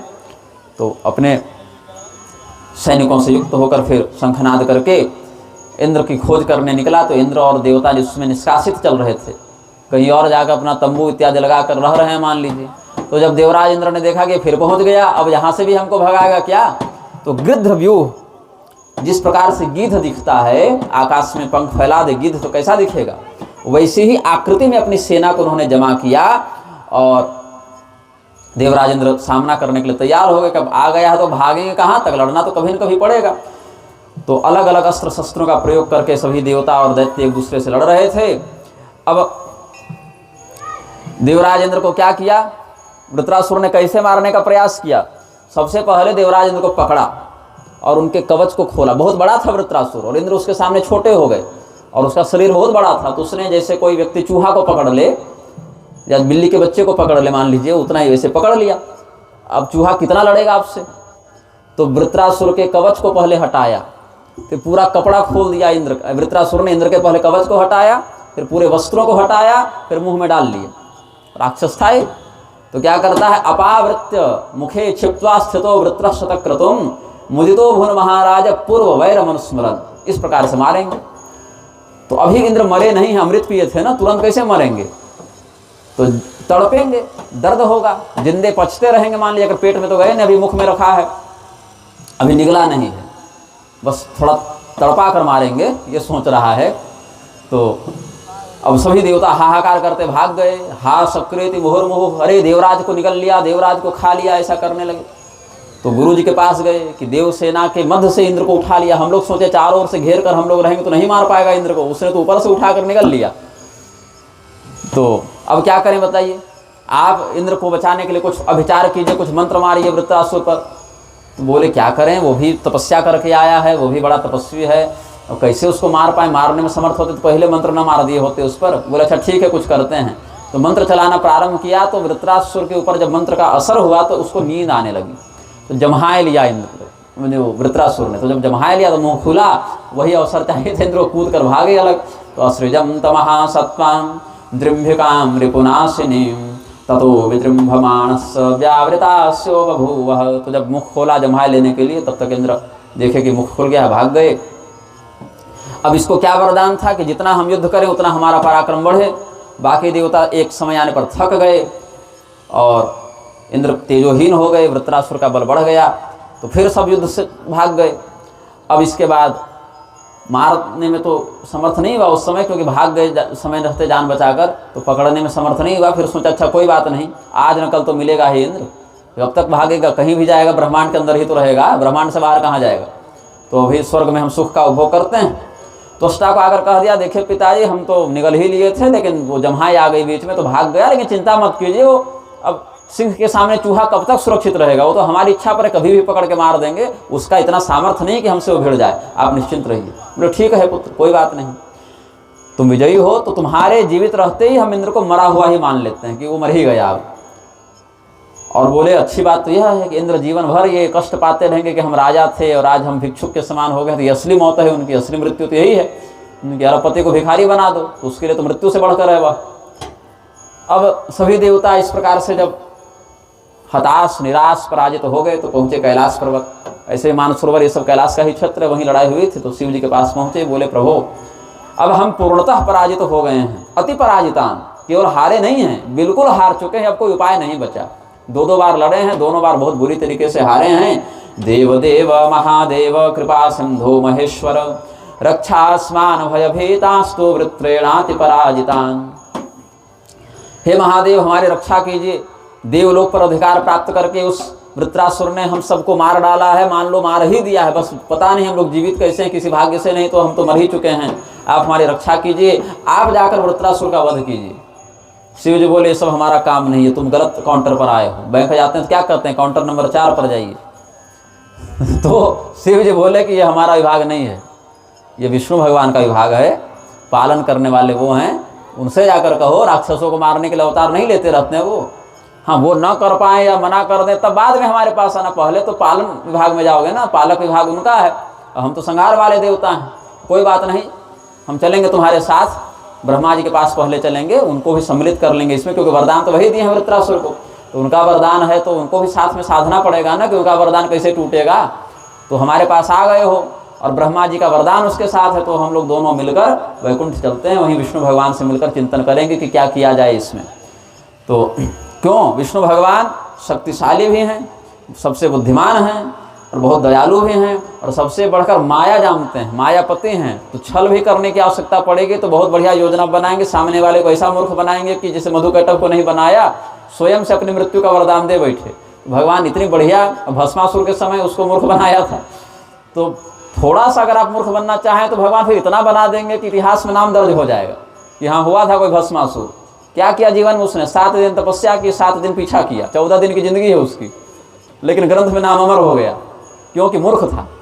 तो ऐसा नहीं कि ग्रंथ में केवल विद्वानों का नाम होता है, मूर्खों का भी होता है। इतने बड़े मूर्ख हो जाओ कि देवता परेशान हो जाए कि इतनी जिंदा कैसे इतनी मूर्खता लेकर आई।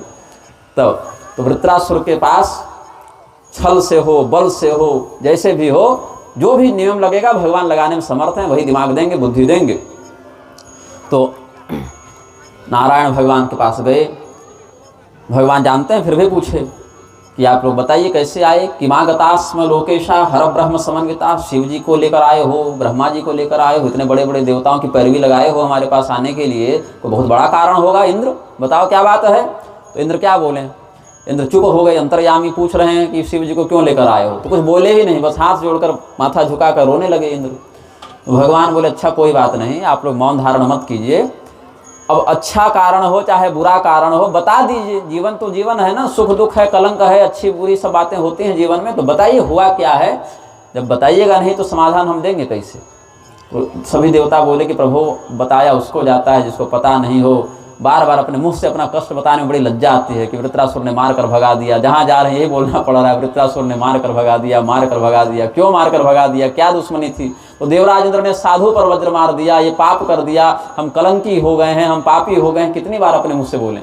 बोलना चाहिए, पाप को बार बार बोलना चाहिए और पुण्य को छिपाना चाहिए। अपनी प्रशंसा नहीं करनी चाहिए, निंदा अपनी करनी चाहिए। हनुमान जी से बड़े ज्ञानी हो नहीं। हनुमान जी अपना परिचय जब देते हैं क्या कहते हैं कि हे राम जी देखिए मैं संसार का सर्वश्रेष्ठ ज्ञानी नाम अग्रगण्य मैं हनुमान हूँ, ऐसा कहते हैं नहीं। कहते मैं कुटिल हृदय हूँ, अज्ञानी हूँ, मूर्ख हूँ, प्रभु आप कृपा करके मेरा उद्धार कीजिए। एक में मंद मोह बस कुटिल हृदय अज्ञान, पुनि प्रभु मोहि विसारे उदीन बंधु भगवान। तुलसीदास जी लिखते हैं जाके कृपा लवले सते मतिमंद तुलसीदास हूँ।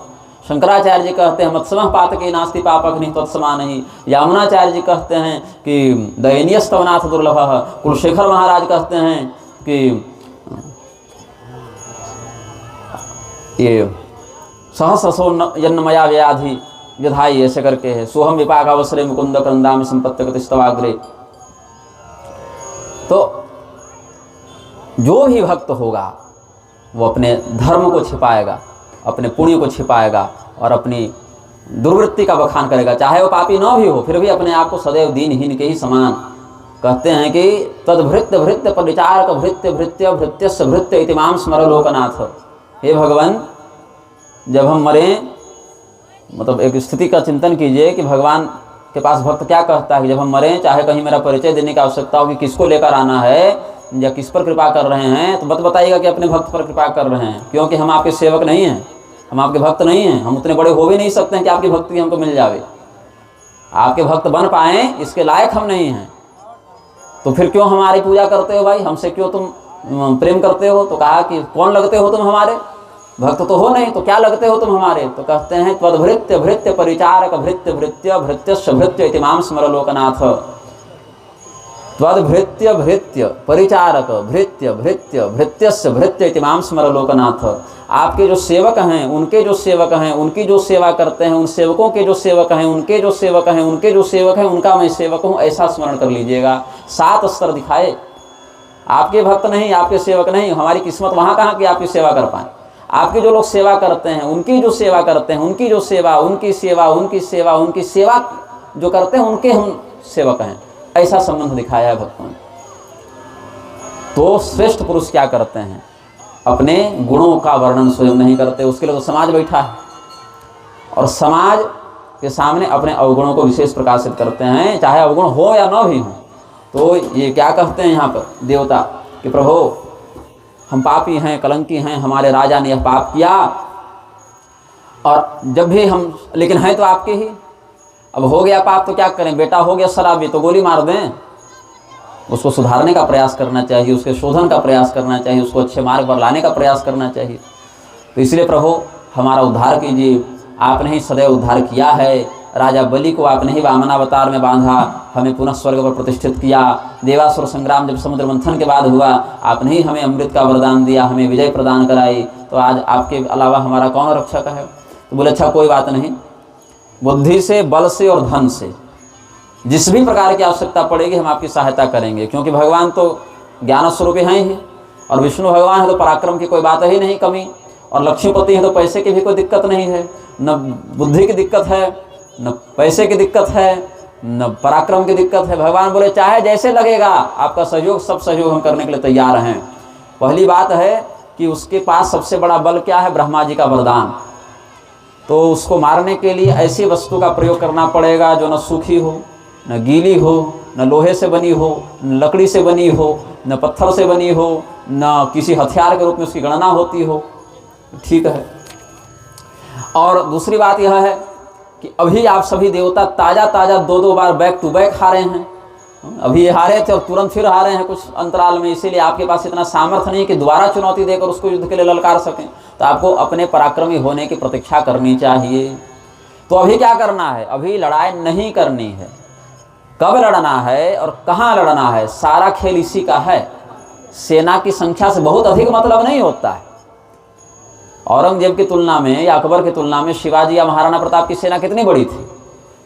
सारा खेल इसी बात का है कि हम कब लड़ रहे हैं और कहाँ लड़ रहे हैं। समय और स्थान, ये युद्ध के परिणाम को बहुत अधिक प्रभावित करता है। यही कारण है कि जब गांगेय देव तैलप तेलंगाना के राजा और वाकपति मुंज उज्जैन के राजा मालवा के, दोनों में युद्ध हुआ तो 20 बार हराया मुंज ने। जब गोदावरी पार करके आते थे तैलप, तब जब इधर आते तो हर बार मुंज ने हराया। लेकिन एक बार मुंज जब उधर जाकर लड़ने गए तो मर ही गए, कैद हुए, फिर हाथी के द्वारा मार दिए गए। उसके बाद राजा भोज जो मुंज के भतीजे थे, उन्होंने फिर आक्रमण किया था विधिवत और गांगेय देव तैलप को पकड़ कर लाए थे। तब कहावत बन गई कि कहाँ राजा भोज कहाँ गंगू तेली।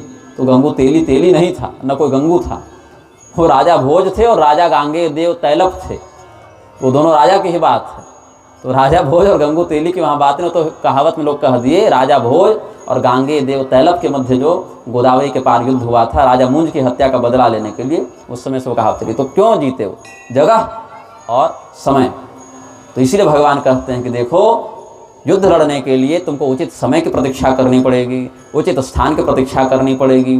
तो पहले जाकर तुम समझौता कर लो, वृत्रासुर के पास आत्मसमर्पण कर लो। उसको ऐसा लगना चाहिए कि उसको तुमसे कोई खतरा नहीं है। भागते रहोगे तो सोचेगा कुछ न कुछ ये षड्यंत्र कर रहा है, भागते रहोगे तो सोचेगा कि कुछ न कुछ ये हमारे पराजय के लिए कूटनीति करेगा। लेकिन जब तुम खुद उसके पास जाओगे तो उसके मन में विश्वास का उदय होने लगेगा। तो पहले समझौता करो और जितनी कसम खाना है खा दो कि हाँ हम आपके मित्र हैं। अग्नि की शपथ, गौ की शपथ, गंगा की कसम, जितने तरह की अकाट्य शपथ होती है ना कि इनकी कसम नहीं तोड़ सकते। गंगा की कसम आप नहीं तोड़ सकते, गाय की कसम नहीं तोड़ सकते, माता पिता गुरु कुल देवता सूर्य की कसम नहीं तोड़ सकते। जितनी कसम खा सकते हो खा लो।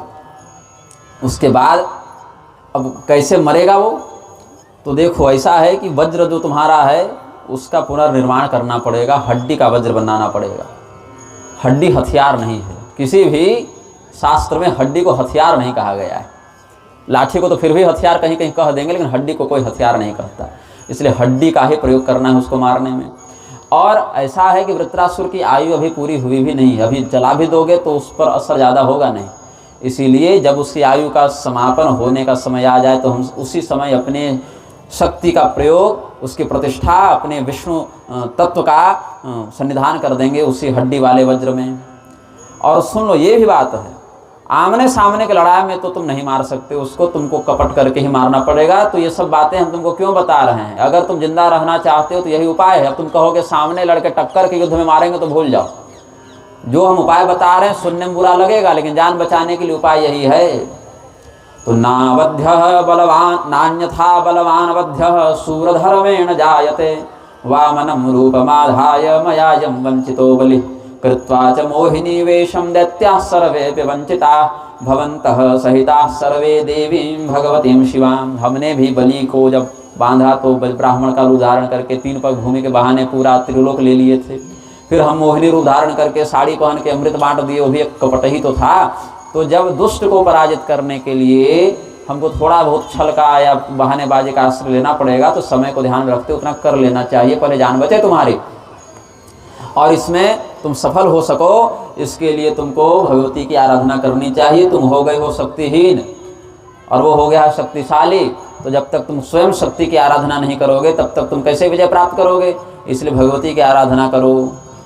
और महामाया क्या करेंगी? जैसे मधुकैटभ के साथ हमारे युद्ध में भगवती ने राक्षसों को मोहित किया, और फिर हमने बुद्धि युक्त निर्णय करके कहा कि हमको कोई वरदान दो, तो वरदान में क्या मांग लिया हमने कि तुम्हारे मृत्यु का निमित्त हम बने, तुम हमारे हाथों मारे जाओ, ऐसा हमने वरदान ही मांग लिया। तो थोड़ी माया, थोड़ी कूटनीति का प्रयोग करके अजय शत्रु पर भी विजय प्राप्त की जा सकती है। तो सात्विक भाव से पहले भगवती को प्रसन्न करो और उसके बाद फिर वृत्रासुर के ऊपर विजय का प्रयास करो। तो सब पहले भगवती की तपस्या करते हैं। देवी प्रसीद परिपाहि सुतान प्रतप्तान वृत्रासुरेण समरे परिपीडिताश्च दीनार्तिनाशन परे परमार्थ तत्वे प्राप्तास्त्वदङ्घ्रिकमलं शरणं सदैव। त्वं सर्वविश्वजनने परिपालयास्मान् पुत्रानि वाति पतितान् रिपुसंकटेऽस्मिन्। पुत्रान इवाति पतितान, अति पतितान, सामान्य पतित नहीं हैं, अति पतित हैं, सब कबूल रहे हैं। और अभी भी बुद्धि में कोई विशेष योजना नहीं है, अभी भी मित्रता करने जा रहे हैं, गाय गंगा सूर्य की कसम खाने जा रहे तो झूठी, ये भी पता है, लेकिन फिर भी निर्लज्जता पूर्वक कहें तो क्या, तो जाएंगे कहाँ, माँ के ही पास जाएंगे, चाहे सलज्ज हो चाहे निर्लज्ज हो। त्वं सर्वविश्वजनने परिपालयास्मान् पुत्रानि वाति पतितान् रिपुसंकटेऽस्मिन्। मातर्न तेस्त्यविदितं भुवनत्रयेऽपि कस्मादुपेक्षसि सुरानसुर प्रतप्तान्।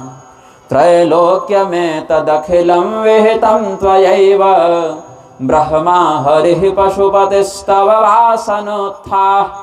कुर्वन्ति कार्यमखिलं स्ववसानते ते भ्रूभंगचालनवसाद विहरन्ति कामं। जब भी कहते हैं, संसार में भी देखा जाता है कि कोई माँ हो, उसका बेटा थोड़े गलत रास्ते पर चला जाए तो भी माँ उसकी रक्षा तो करती ही है, अपने से उसका माथा काटने नहीं निकल जाती है, बोलती है बेटा तुमने गलत किया, सुधर जाओ, तुम्हारा परिणाम अच्छा नहीं होगा, लेकिन कम से कम रक्षा तो कर ही लेती है।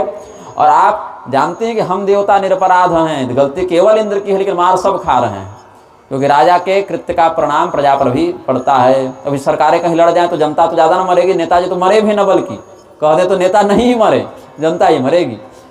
तो इसलिए भगवती आपका भजन त्याग करके और स्वर्ग के सुख भोग विलास वासना में जो हम पड़े हुए हैं, उसी से हम इतने मूढ़ हो गए हैं कि हम संसार के सुखों के लिए आपको पुकार रहे हैं। पहले भी आपने महिषासुर इत्यादि का वध किया था, तो वृत्रासुर का भी आप वध क्यों नहीं कर देती? शुंभ निशुंभ को आपने मारा, तो वृत्रासुर को भी क्यों नहीं मार देती? और हम भी जानते हैं कि आपका सेवक नहीं है, आपका भक्त नहीं है, वो पाप बुद्धि हमें भी सताता रहता है। इसलिए भगवती आप हमारी रक्षा करें, इस संकट से बचने के लिए। जैसे जहाज से समुद्र पार कर जाता है व्यक्ति, वैसे हमको आप यहाँ से उद्धार करके ले जाएं। तो भगवती प्रकट हुई और उस समय जो हमने पहले आपको स्वरूप बताया था, जब विमान पर बैठकर तीनों देवता गए थे स्त्री रूप धारण करके, तो जो रूप था पाशांकुशवरा भीति लसद बाहु चतुष्टया। भगवती की 4 भुजाएं हैं, पाश, अंकुश, अभय और वरदान, ये 4 मुद्राओं में उनकी चारों भुजाएं व्यवस्थित हैं। और कमर में उन्होंने करधनी धारण किया हुआ है, ध्वनि स्वर कोयल के समान मधुर है, हाथ में कंकण, चरणों में नूपुर, मस्तक पर अर्धचंद्र है और उसके किनारे मुकुट है। मंद मंद मुस्कुरा रही हैं। शरीर हल्का लाल रंग का, जैसे गोरे रंग में थोड़ी कोमलता और बढ़ा दें तो लाल रंग हो जाता है, वैसे हो गया। शरीर पर लाल रंग के वस्त्र हैं, शरीर पर लाल रंग का चंदन ही है और संपूर्ण श्रृंगार जो होना चाहिए अद्वितीय और परिपूर्ण श्रृंगार से भगवती युक्त हैं। तो सभी लोगों ने कहा, देवताओं ने, कि भगवती आप इतनी कृपा कर दें कि जब हम वृत्रासुर के पास दोस्ती का हाथ बढ़ाएं, मित्रता का प्रस्ताव लेकर जाएं, तो वो हमारी बात मान ले और हमारे अस्त्र शस्त्रों में बस शक्ति हो जाए कि उसका प्रहार वह सहन न कर पाए, उसका वध हो जाए। तो भगवती ने बस तथास्तु कहा, अंतर्धान हो गए। अब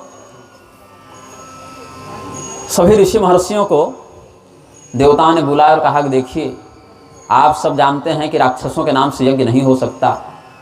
हर देवता किसी न किसी यज्ञ और मंत्र के अधिष्ठाता होते हैं। आप लोग जो यज्ञ करेंगे उसका क्या आपको फल मिलेगा? क्योंकि फल देने वाले तो हम ही लोग हैं और हम ही लोग शक्तिहीन हैं, तो आपको क्या पुण्य मिलेगा? क्या आपको हम लोग वरदान दे पाएंगे? राक्षस तो यज्ञ के अधिष्ठाता होते नहीं। तो आप लोग थोड़ी कृपा कर दें, आप लोग वृत्रासुर को जाकर समझाएं, एक मध्यस्थ बन जाए, मीडिएटर जिसको कहते हैं। जब 2 पक्षों में झगड़ा हो जाता है तो बीच में कोई निष्पक्ष व्यक्ति जाकर समझौता कराता है। तो आप वृत्रासुर के पास हमारा प्रस्ताव लेकर जाएं और कहें कि हमारे बीच युद्ध विराम हो जाए। तो ऋषि लोग बोले, अच्छा ठीक है। गए और बोले कि हे वृत्रासुर, तुम तो बड़े भयंकर दिखते हो, वृत्त वृत्त महाभाग सर्वलोक भयंकर। तुम्हारा शरीर जब हम लोग देखना प्रारंभ करते हैं तो लगता है पूरा ब्रह्मांड तुम अपने शरीर से जकड़ लोगे, बहुत बड़े हो तुम।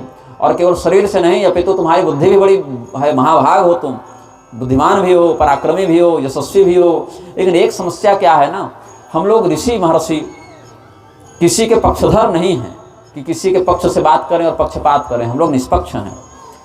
और तुम्हारा जो इंद्र के साथ झगड़ा चल रहा है उसमें सबसे अधिक नुकसान हमारा हो रहा है, क्षति हमारी हो रही है। क्यों? आपको भी बुरा लगता है कि हमारे भाई का हत्यारा कहीं भी है तो जीवित ही, और पिता ने 2-2 बार आदेश दिया लेकिन बार बार इंद्र भाग जाता है, बच जाता है, तो कहीं न कहीं कभी न कभी आपको ये खटकता होगा। और इंद्र भी चैन से सो नहीं पा रहे हैं कि वृत्रासुर जैसे शत्रु के स्वर्ग पर कब्जा करने के बाद हम कैसे सोएं। और आप लोग इतने वर्षों से युद्ध लड़ भी रहे हैं तो कोई ठोस परिणाम, आप जीत जाते हैं लेकिन कोई परिपूर्ण परिणाम तो नहीं मिल रहा ना कि हाँ एक पक्ष मर गया एक बच गया, ये तो चरम परिणाम हो गया। तो देवताओं को भी कष्ट है और देवताओं के जीवित रहते राक्षसों को भी कष्ट है, और आपके झगड़े में हम मनुष्यों को, ऋषियों को भी कष्ट हो रहा है। और देखिए युद्ध में क्या होता है, विजय अगर हो भी जाए तो शरीर में जो हथियारों की चोट पड़ेगी उससे घाव बनेंगे, दर्द तो होगा ही, और जो मरेगा उसको कष्ट होगा ही। तो संसार में 4 ही वस्तु से सुख है। समय पर व्यक्ति स्नान कर ले, पहला सुख है ऋतु के अनुकूल। फिर समय पर बढ़िया भोजन मिल जाए, और समय पर सोने के लिए बढ़िया बिस्तर मिल जाए, और मन के अनुकूल व्यवहार करने वाली पत्नी मिल जाए। तो 4 ही है जीवन में सुख। कालेथ भोजनम स्नानम शय्यायाम शयनम तथा परिचर्या पराभार्या संसारे सुख साधनम। और इन सुखों को छोड़कर आप लोग जब देखो तीर धनुष लेकर पड़े रहते हैं दूसरे के पीछे, ये कैसा सुख है भाई। तो आप लोग दोनों ऐश्वर्यवान हैं, सब वैभव वाले हैं, भैया बढ़िया खाइए पीजिए नहाइए, अपनी अपनी पत्नी के साथ जीवन बिताइए, सुख से रहिए, झगड़ा झंझट में क्या रखा हुआ है। कौन ऐसा बुद्धिमान होगा? अब जो लोग कहते हैं कि युद्ध में मरने से स्वर्ग की प्राप्ति होती है, उनको भी हम मूर्ख ही मानते हैं। वो यहाँ शरीर को मार लो और कोवे सियार नोच नोच कर खा रहे हैं, और स्वर्ग में बाद में सुख मिलेगा। अरे जो मिल रहा है उसको पकड़ो ना जी, जीते जी सुख भोग लो। यहाँ मर लेंगे, एक दूसरे का हाथ पर काट के जान ले लेंगे और वहां सुख भोगेंगे। भोगेंगे के चक्कर में भोग रहे हैं, क्यों छोड़ते हो?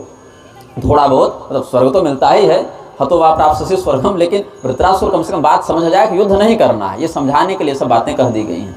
तो हर बात को अक्षरशः शास्त्र में ग्रहण नहीं कर लेना है कि ये कह रहे हैं कि नहीं मिलता है तो झूठ होगा। गीता में भगवान कहते हैं हतो वा प्राप्स्यसि स्वर्गम, ऐसा नहीं है। क्यों कहा जा रहा है और किसके लिए, किस उद्देश्य से कहा जा रहा है, ये महत्वपूर्ण है।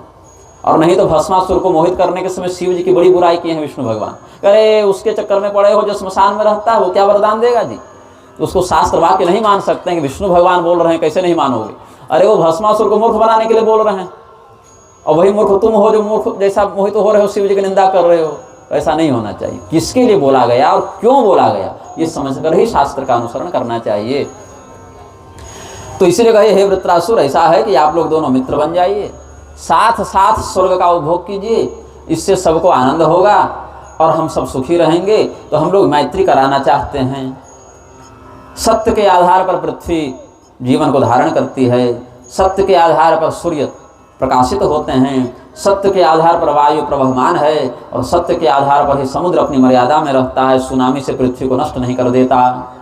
इसीलिए आप लोग आपस में ऐसी मित्रता कर लें कि किसी को किसी से वैर न हो, और साथ साथ जीवन बिताएं जैसे 2 मित्र एक साथ एक के घर में रहते हों, खाते पीते हों, दोस्ती। जैसे मेरे पास गाड़ी हो तो हमारे मित्र भी उस गाड़ी का उपभोग कर ले, मित्र के पास घर हो तो हम भी उस घर में रह लें। मतलब मित्रों में क्या होता है, सब संपदा अपनी साझेदारी में है। तो वैसे ही आप लोग स्वर्ग का साझा सुख प्राप्त करें, ये हम लोग चाहते हैं। तो वृत्रासुर अपनी गद्दी पर बैठा था, इंद्र के पद पर तो वही बैठा था। उसने कहा कि हे ऋषि महर्षियों, आप लोग अपनी तपस्या छोड़कर और हमारे पास इतनी दूर ये बात कहने आए हैं तो जरूर कोई बहुत बड़ा कारण है। आप लोग बिना मतलब के सब काम छोड़कर हमारे पास ये प्रस्ताव लेकर नहीं आते, इसीलिए हम आपकी बात को ध्यान से सुने। और हमारे मन में भी एक विचार है, उसको आप लोग भी सुनिएगा, इसे हम आशा करते हैं। देखिए आप लोग हमारे सम्माननीय हैं, अवश्यम भगवंतों में माननीय तपस्वी। हे भगवान, हे साधुओं, आप लोग हमारे आराध्य हैं, हम आपका सम्मान करते हैं, आप सब तपस्वी हैं। भवंतो मुनयः क्वापि न मिथ्यावादिनो भृशम। हम जानते हैं आप साधु महात्मा झूठ नहीं बोलते, अगर आप कुछ कह रहे हैं तो सत्य ही कह रहे हैं। ये भी जानते हैं कि आप लोग शांत चित्त वाले हैं, आपके मन में कोई कपट नहीं है, आप जो कह रहे हैं उसमें कोई छल नहीं है। सदाचारा सुशांताश्च न विदुष छल कारणम। लेकिन आप जिसकी पैरवी करने के लिए आए उस पर हम भरोसा नहीं कर सकते। हमारे पिताजी ने हमको पहली चेतावनी यही दी थी युद्ध के बाद कि बेटा जीवन में कुछ करना, इंद्र पर भरोसा मत करना। तो हम आप पर भरोसा कर लेंगे, आप साधु हैं, आप झूठ नहीं बोलिएगा, लेकिन इंद्र पर हम नहीं कर सकते, वो बड़ा निर्लज्ज है। कृतवैरे, उससे पहले से हमारी दुश्मनी चल रही है। शठे, बहुत धूर्त है। स्तब्धे, अपने जिद को पूरा करने के लिए किसी भी हद तक जा सकता है। कामुके, भोग वासना के लिए किसी भी प्रकार के कुकर्म में लग सकता है। निर्लज्जे, उसमें लज्जा नहीं है। ऐसे व्यक्ति को कौन दोस्त बनाना चाहेगा? आप साधु हैं, आपकी बात का सम्मान है, आप ऋषि महर्षि हैं, लेकिन आप जिससे मित्रता करने कह रहे हैं वो विश्वास के योग्य नहीं है। आप लोग उसके कपट को नहीं जानते। हो सकता है उसने भी आपको मूर्ख बनाकर हमारे पास भेजा हो, आपके माध्यम से अपना काम बनाना चाहता हो, इसलिए आप भी अपने प्रस्ताव पर विचार कर लीजिए। तो ऋषि महर्षि बोले कि सुनो, हर प्राणी अपने सही गलत का फल स्वयं भोगता है। इंद्र अगर कपट करेंगे तो उसका फल भोगने तुम और हम नहीं जाएंगे, उनको स्वयं भोगना पड़ेगा। जिसकी बुद्धि भ्रष्ट हो गई हो वह अगर तुम्हारे साथ विश्वासघात कर भी दे तो तुम्हारा नहीं, अपना ही नुकसान करेगा। इसीलिए जो व्यक्ति ब्राह्मण को मारता है उसका भी शास्त्र में कोई न कोई प्रायश्चित है। जो व्यक्ति गाय का मारता है, गोहत्या करता है, उसका भी कभी न कभी कोई न कोई प्रायश्चित है। जो भ्रूण हत्या करता है उसका भी कोई न कोई प्रायश्चित है, लेकिन जो विश्वासघात करता है उसका प्रायश्चित नहीं होता है। किसी को वचन देकर उसको अपने भरोसे में लेकर और फिर आप विश्वासघात करते हैं तो ये गाय मारने से अधिक, अपने गर्भ का बच्चा मारने से अधिक, ब्राह्मण मारने से अधिक बड़ा पाप है। इसीलिए आप तो बुद्धिमान हैं, अब हमने जो कह दिया तो आप उसका विचार करें। अगर इंद्र विश्वासघात करेंगे तो फिर जानिए कि जिस संकट से वो बचना चाहते हैं उससे कहीं बड़े संकट में स्वयं पड़ जाएंगे। तो दुखम च समवाप्नोति नूनम विश्वासघातकः निष्कृतिर्ब्रह्महं त्रयीणां सुरापानां च निष्कृतिः सेतुबन्धं नरो गत्वा गंगासागर संगमम ब्रह्महा मुच्यते पापाद मित्रद्रोही न मुच्यते। शास्त्र क्या कहते हैं? रामेश्वरम में जाकर, जहाँ सेतु बंध है वहाँ जाकर, या गंगा सागर में जाकर व्यक्ति प्रायश्चित करता है तो ब्रह्म हत्या से छूट जाता है, किंतु मित्र के साथ विश्वासघात करने वाला वहाँ भी नहीं छूटता है। ये मित्र के साथ द्रोह करना इतना बड़ा पाप बताया गया। तो अगर इंद्र ऐसा करेंगे तो स्वयं फिर जिस दंड को भोगेंगे वही समझेंगे। इसीलिए वो दंड ही मिलता है, उसका प्रायश्चित नहीं होता, वो कष्ट भोगना ही पड़ता है। तो वृत्रासुर ने कहा अच्छा ठीक है, आप लोग सब इतनी बात कह रहे हैं तो हम आपको निराश नहीं करेंगे, हम मित्रता का प्रस्ताव स्वीकार करते हैं, लेकिन जान लीजिए न इंद्र न उनका पक्षधर कोई दूसरा देवता ब्रह्मा जी के उस वरदान का अतिक्रमण करेगा जिसमें क्या कहा गया है, सूखी या गीली वस्तु से हम न मरें, पत्थर लकड़ी से न मरें और वज्र से भी न मरें, दिन में भी न मरें और रात में भी न मरें। ये बात जोड़ दी गई। दिन रात वाला तो ब्रह्मा जी के वरदान में नहीं था, लेकिन यहाँ जोड़ दिया गया दिन रात में न मरे। और इंद्र के पास तो वज्र है तो वज्र को भी अलग से जोड़ दिया गया। चाहे किसी भी वस्तु से बने वज्र हो, हड्डी से बनाइएगा तो क्या हो जाएगा, वज्र ही कहलाएगा ना। मारिएगा तो चोट नहीं लगेगी हड्डी से, हड्डी भी तो कठोर ही है, नुकीली होगी और पेट में चला देंगे तो पेट फाड़ दे हड्डी भी। तो इसलिए कहा कि सूखी गीली और पत्थर लकड़ी वाली जो बात है वरदान वो तो लागू है। तीन बात इसमें और जोड़िए कि न वज्रेण महाभाग न दिवानिशी न बच, न दिन में मरे न रात में मरे न वज्र से मरे। तो इस नियम पर हम मित्रता करेंगे, नहीं तो हम मित्रता नहीं करेंगे। और आप सब इसके गवाह होंगे, साक्षी होंगे। ठीक है, तो आग जलाई गई, अग्नि देवता का आवाहन किया गया और अग्नि को साक्षी मानकर फिर दोनों मित्रता कर लिए। वृत्रासुर ने भी सोचा कि चलो मित्रता हो गई है और गारंटर हैं ऋषि महर्षि तो झूठ नहीं बोले होंगे, इस भरोसे में वो भी आ गया।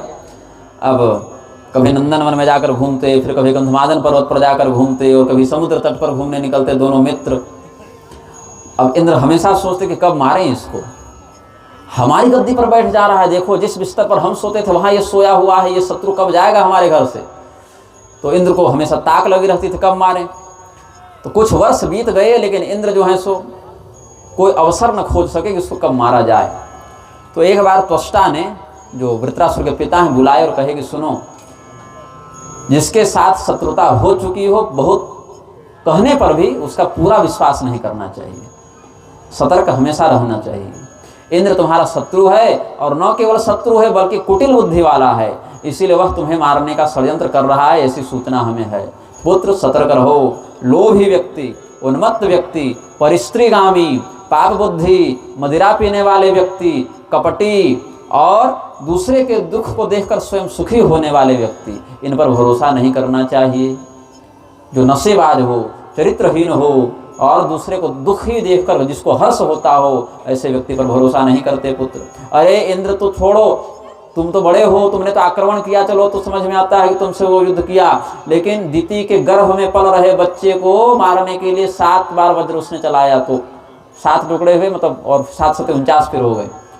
तो गर्भ के बच्चे को भी वह मार सकता है पुत्र। इसीलिए जिसने एक बार पाप किया वो दोबारा भी कर सकता है, उसकी प्रवृत्ति पाप में लग सकती है, भले न लगे अलग बात है, लेकिन लग सकती है, इस संभावना से आप मना नहीं कर सकते। पिताजी ने समझाया, लेकिन वृत्रासुर की चूंकि मृत्यु आ चुकी थी, इसीलिए कहा अच्छा ठीक है पिताजी, कोई बात नहीं, अब अभी तो मित्र बन गया है ना, अभी तो लड़ेगा तो फिर थोड़ी मार पाएगा, मेरे पास वरदान है, मेरे पास सब समझाया। अब क्या हुआ, एक दिन देवराज इंद्र ने देखा कि वृत्रासुर समुद्र के किनारे टहल रहा है, अकेला है, उसके साथ कोई अंगरक्षक नहीं रहा, और अंगरक्षक रखेगा क्या है, राजा तो अकेले इतना समर्थ है, और कोई सेवक भी नहीं है, अकेला ही इसको मारा जा सकता। और अभी ठीक शाम का समय है, बस सूर्यास्त हो रहा है और तारे उगे नहीं है, मतलब इसको ना दिन कह सकते हैं ना रात कह सकते हैं, समय बहुत अच्छा है। अब चाहे दूसरा दिन, समय तो रोज बदल सकता है, शाम कल भी होगी, परसों भी होगी, लेकिन अकेला नहीं मिलेगा ना, आज अकेला है और शाम का समय है, आज ही इसको मार देना चाहिए, आज न मार सके तो अवसर चूक जाएंगे। तो भगवान को याद किए, एकाकी विजने चात्र संप्राप्त समयोचित। इसीलिए शास्त्र की एक और आज्ञा, मेरी माता जी बचपन में मुझे जब राजनीति पढ़ाती थी, ये सब बताई हैं, 5-6 वर्ष की अवस्था तक उन्होंने मुझे राजनीति पढ़ाई थी, जब हम 5-6 साल के थे। और ऐसे नहीं कि कोई क्लास में लेकर, हमारे घर में विद्या की बड़ी अच्छी व्यवस्था मेरे माता पिता ने की। पिताजी बाजार जा रहे हैं सब्जी लाने के लिए, तो हमको साथ में लेकर जाते थे, और चलते चलते उपनिषद पढ़ाते रहते थे, गीता पढ़ाते रहते थे। तो जाने जाने में आधा घंटा लगा, आधा घंटा आते जाते कितने श्लोक याद हो गए, कितने शास्त्र की बातें याद हो गई। और मंच पर हम 4 साल की उम्र से हैं, 4 साल के थे तब से प्रवचन कर रहे हैं, और दूध पिलाते पिलाते माता जी ने कितने रामायण महाभारत की कथाएं बता दी। बेटा दूध पी रहा है तो क्या करेगा, क्या सोचेगा, तो तब तक माता जी का मुख तो बोल ही सकता है कथा। फिर माता जी कथा सुनाती गई। तो बाल कांड से लेकर उत्तर कांड तक की रामायण हमने तब पढ़ ली थी जब हमने दूध पीना छोड़ा भी नहीं था। और एक दिन घर में हुआ हंगामा, जब लवकुश को छोड़कर माता सीता घुस गई पृथ्वी के अंदर, तब उस दिन हमको बहुत बुरा लगा था, बहुत रोए थे, इतना रोए कि रात को 12-1 बजे पड़ोसी आगे कि क्या हो गया, तब बताया गया सीता जी धरती में चली गई, भाई कष्ट हो रहा है तो रोएंगे नहीं तो क्या करेंगे। तो उस समय माता जी ने हमको कहा था, राजनीति जब पढ़ा रही थी तब कहा था कि राजा को कभी भी अकेले नहीं रहना चाहिए, जब राजा अकेले रहता है तो उसके ऊपर बहुत से शत्रुओं की दृष्टि रहती है। दूसरा उन्होंने पढ़ाया था कि राजा को कभी अपना वास्तविक परिचय नहीं देना चाहिए, अगर वो अकेला हो तो ये नहीं कहना चाहिए हम राजा हैं। अब राजा का वेशभूषा स्वरूप देखकर यही गलती प्रताप भानु ने की थी, उसने बता दिया था, पहले नहीं बताया था, बाद में उसने स्वीकार कर लिया। पहले तो कहा मैं मंत्री हूँ। तो राजा को कभी अगर एकांत में हो और अज्ञात व्यक्ति परिचय पूछे तो उसको अपना वास्तविक परिचय नहीं देना चाहिए कि मैं वहाँ का राजा हूँ, उसको बोलना चाहिए कि मैं वहाँ का अधिकारी हूँ, राज कर्मचारी हूँ, या मंत्री हूँ, या सेनापति हूँ, या ऐसा कुछ महत्वपूर्ण पद, ताकि वो डरे भी कि बड़े अधिकारी हैं, लेकिन सीधे राजा हूँ नहीं बताना चाहिए। दूसरा, राजा को कभी अकेले नहीं रहना चाहिए, अगल बगल या कुछ ऐसी स्थिति में रहना चाहिए कि कुछ लोगों की नज़र उस पर रहे, अगल बगल कुछ लोग रखें, देखते रहें। ये सब कुछ बातें हमको स्मरण आ गई। तो वही यहाँ पर एकाकी विजने चात्र संप्राप्त समयोचित एवं विचार्य मनसा सस्मार हरिमव्ययम। देवराज इंद्र ने कहा इसको मारने का बहुत अच्छा अवसर है, संध्या का समय है, न दिन है न रात है, ये अकेला भी है। तो भगवान विष्णु को स्मरण किया कि आप हमारे वज्र में प्रतिष्ठित हो जाइए।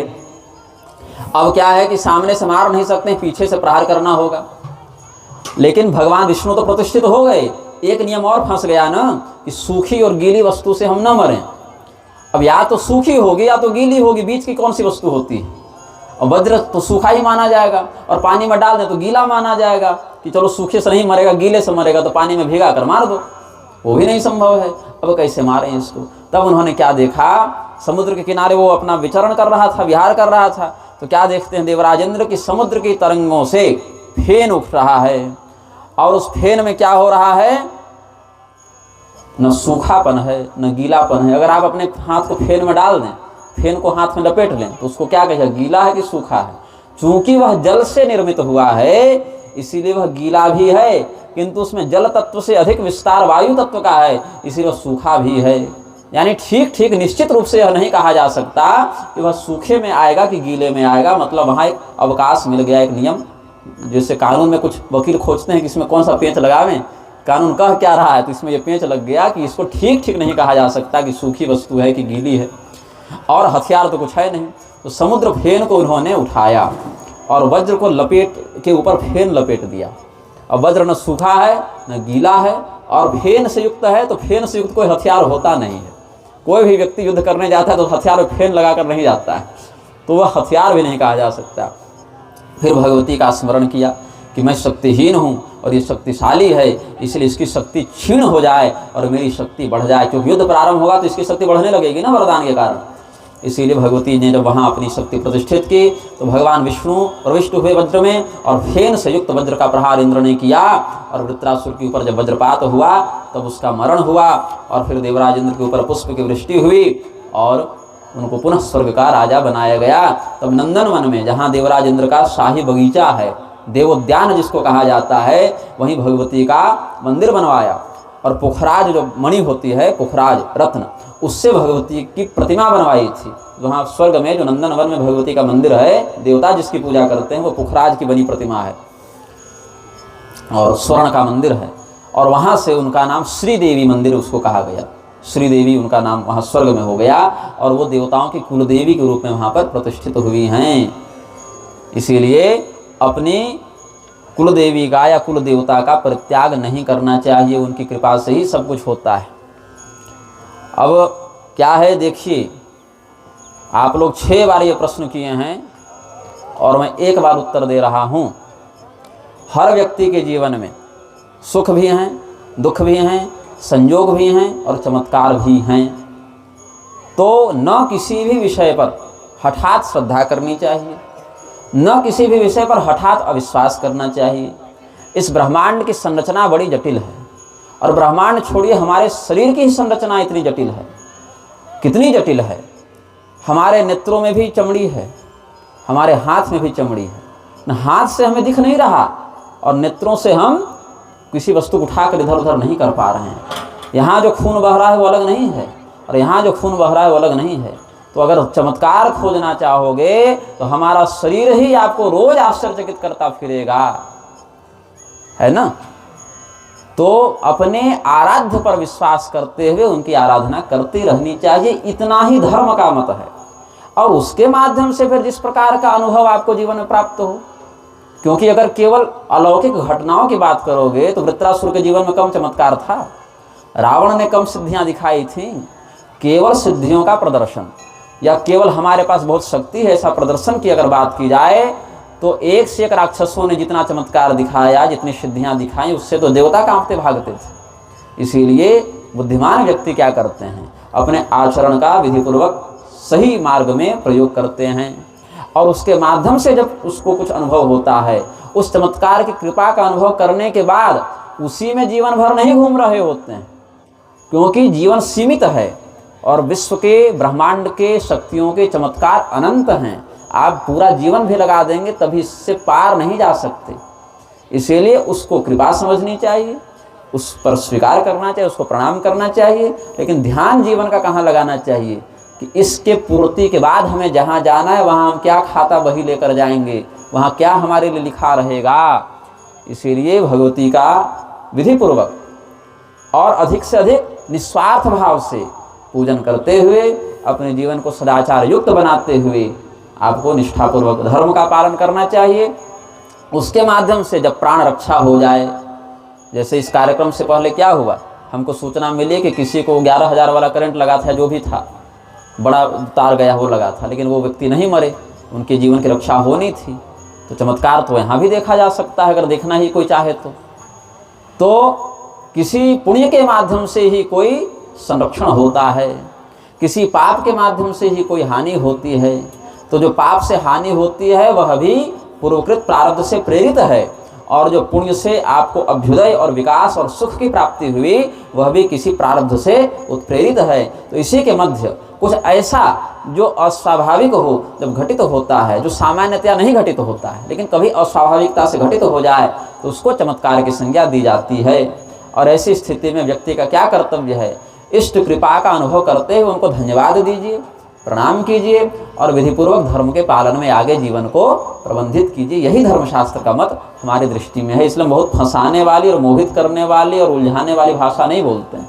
उलझाने वाली भाषा बोलने वाले अगर हम होते तो भगवती की कृपा से, गुरुओं की कृपा से, माता पिता की कृपा से हमने जितना अध्ययन किया है इस 28 साल के शरीर में अभी तक, हमारे दरबार में भी लाखों लोग आ रहे होते। लेकिन लोगों को ज्ञान नहीं चाहिए, लोगों को धर्म का उपदेश नहीं चाहिए, उनको मनोरंजन चाहिए। उनको कुछ ऐसा चाहिए कि उनकी बुद्धि को बस अच्छा लगे, वाह गजब हो गया। तो इससे जीवन का संभव नहीं है संचालन। क्योंकि आपकी उम्र कितनी है? 50-60 साल मान लीजिए आप आयु है, 10-20-30 साल और जिएंगे, उसके बाद भी ये संसार रहेगा किसी और पीढ़ी के माध्यम से। आप नहीं होंगे इस रूप में, ये संसार रहेगा। तब भी घटनाएं विविध प्रकार की घटित होंगी और तब भी सुखी होंगे लोग, तब भी दुखी होंगे लोग। इसी में से अपना कैसे कल्याण करना है, ध्यान इस पर लगाइए। जिन व्यवहार के माध्यम से हम सब एकजुट होकर, एकनिष्ठ होकर और इष्ट कृपा का अनुभव करते हुए एक दूसरे के लौकिक और पारलौकिक हित का साधन कर सकें, बुद्धिमान व्यक्ति को उसी मार्ग का अनुसरण करना चाहिए। वानरों ने चमत्कार नहीं देखा? जब एक रावण करोड़ रावण बन गया तो क्या किया वानरों ने? अरे ये तो ज़्यादा, हमारे राम जी तो एक हैं, रावण तो 1 करोड़ हो गया, चलो उसी की पूजा करने लगे। ऐसा भी नहीं किया उन्होंने। जिस समय भगवान ने बाण चलाया तो माया भी समाप्त हो गई। तो माया चमत्कार ये राक्षस भी कर सकते हैं, ये देवता भी कर सकते हैं, और उन्हीं देवता या राक्षसों की कृपा प्राप्त मनुष्य भी कुछ अंश में वो कर सकते हैं। तो उससे ब्रह्मांड की मौलिक सत्ता प्रभावित नहीं होती है। मौलिक सत्ता सदाचरण से प्रभावित होती है, और जिस प्रकार के आचरण का शास्त्र ने उपदेश किया हो उसी को ध्यान से श्रवण करना चाहिए। और वह जब सिद्ध हो जाएगा तो आप स्वयं में ही एक चमत्कार हो जाएंगे। हम यह मानते हैं कि तुलसीदास जी का जीवन स्वयं में ही एक चमत्कार है। सूरदास जी का, रैदास जी का, मीराबाई का जीवन ही अपने आप में एक चमत्कार है। क्यों? क्योंकि उन्होंने उस इष्ट का, उस श्रद्धा से और उस अनुशासन से भजन किया है। ये कर लेंगे तो फिर सभी चमत्कार सार्थक हैं। ये नहीं कर पाए तो मनोरंजन के अलावा कोई विशेष लाभ नहीं होगा। तो चमत्कार की सार्थकता कब होती है? जब व्यक्ति स्वयं सदाचारी होकर उस इष्ट का विधिपूर्वक अनुसरण करे, उसका पूजन करे। तो आशा है कि आप सब हमारे मंतव्य को समझ गए होंगे। अब यहाँ पर देवराज इंद्र के साथ भी चमत्कार हो गया। क्या हो गया कि वृत्रासुर तो मर गया, लेकिन ये सुखी नहीं हुए। इनको क्या लगा था कि वृत्रासुर मर जाएगा तो हम सुखी हो जाएंगे, इसलिए तो मारना था, लेकिन ये नहीं हुए सुखी। इनको लग गई ब्रह्म हत्या। क्यों? ब्राह्मण देवता अग्नि और ब्राह्मण देवता त्वष्टा के संयोग से उसका जन्म हुआ था। तस्मात् जातिस्तु जन्मना, इस नियम से वृत्रासुर को मारने के बाद इंद्र को लग गई ब्रह्म हत्या। और सभी ऋषि महर्षियों ने इंद्र को फिर धिक्कारना आरंभ किया कि अरे हम लोगों को इसने मूर्ख बनाया। अच्छा, देवराज इंद्र ने बताया नहीं था ऋषियों को कि आप जब मीडिएटर बनकर जाइएगा, मध्यस्थ होकर, तो हम बाद में मार देंगे मित्र को। हमारे नाम को खराब किया इसने, हमारे कारण वृत्रासुर ने मित्रता की, हमारे कारण वृत्रासुर ने भरोसा करके इंद्र को अपने द्वारा अभयदान दिया, और आज हमारा ही नाम बिगाड़ते हुए इंद्र ने विश्वासघात कर लिया। देखिए कितने लोगों को पाप लगता है। मंत्रकृत बुद्धिदाता च प्रेरकः पापकारिणां पाप भाग स भवेन्नूनं पक्षकर्ता तथैव च। जो पाप करने की सलाह दे, पाप करने में जो साथ में बैठकर योजना बनाए, पाप की जो प्रेरणा दे, और जो पाप करने में साथ में जाकर पाप में सहयोग, एक तो प्रेरणा दिया, एक योजना साथ में बैठकर बनाया, प्लानिंग किया, दूसरा पाप करने साथ में गया भी कि चलो हम हेल्प करेंगे, सहयोग करेंगे, और चौथा जो उस पाप का समर्थन करे, यहाँ बहुत बढ़िया किया, या उसका पक्ष लेकर बात करे समाज में। ये सभी लोग पाप करने वाले व्यक्ति के ही समान पाप के भागी बनते हैं। तो कौन कौन इसमें लग गए? बोले सब लग जाएंगे। इंद्र को भी दोष लगेगा, उसमें भगवान विष्णु प्रतिष्ठित थे, उनको भी दोष लगेगा, और हम सभी लोगों ने मिलकर मित्रता कराए थे, हमको भी दोष लगेगा। बताओ, हमने तो 4 पुरुषार्थ की बात कही थी। द्वावेवस्तः पदार्थानां द्वावेव निधनं गतौ प्रथमश्च तुरीयश्च यौ त्रैलोक्यां तु दुर्लभौ। कितने पुरुषार्थ होते हैं सनातन धर्म में? बोले 4। कौन कौन? धर्म, अर्थ, काम, मोक्ष। तो पहला और चौथा मर गया, और बीच के 2 बच गए, और उसी को पालन करने के चक्कर में पूरा संसार मरा पड़ा है। धर्म पहला और मोक्ष चौथा, ये समाप्त हो गए। प्रथमश्च तुरीयश्च यौ त्रिलोक्यां तु दुर्लभौ। पहला और चौथा जो त्रिलोकी में दुर्लभ है वो समाप्त हो गया, और अर्थ काम बच गए। अब बड़े बड़े पंडित केवल धर्म और अधर्म की बात बोलते हैं, पालन नहीं करते। क्या है? धर्माधर्मेति वाग्वादो, वाणी का ये विवाद का विषय हो गया, वाग्वाद हो गया। दंभोजम महतामपि। अब बताओ, हम लोग इतने विश्वास के साथ इंद्र और वृत्रासुर की मित्रता कराए थे, इंद्र ने वध कर दिया, नाम हमारा खराब हुआ कि आपके कहने पर हमने मित्रता की थी। अब वृत्रासुर स्वयं आकर बोलने तो नहीं जा रहा है, लेकिन कम से कम वृत्रासुर की इस घटना से लोगों ने तो ऋषियों को कहा ना कि कैसी दोस्ती कराए थे आप, जबकि वृत्रासुर ने तो मना भी किया था कि उस पर विश्वास नहीं करेंगे, आप पर कर ले रहे हैं, इसीलिए मित्रता का हम प्रस्ताव स्वीकार करते हैं। अब त्वष्टा को दोबारा बुरा लगा, बोले कि दूसरे पुत्र को इंद्र ने मार दिया कपट करके, इसको आज तक ठीक से कुछ दंड नहीं मिला है। तो अपने पुत्र का अंतिम संस्कार करके बहुत वो रोने लगे, और इंद्र को ब्रह्म हत्या लग गई थी और विश्वासघात का भी दंड मिलना था। तो इसीलिए देवराज इंद्र ब्रह्म हत्या के भय से व्याकुल होकर मानसरोवर में जाकर छिप गए, बड़े चिंतित होकर। 1000 वर्षों तक इंद्र छिपे हुए थे मानसरोवर में, स्वर्गीय सुखों से बहिष्कृत होकर देवराज इंद्र ने 1 सहस्त्र वर्षों का निर्वासन झेला है।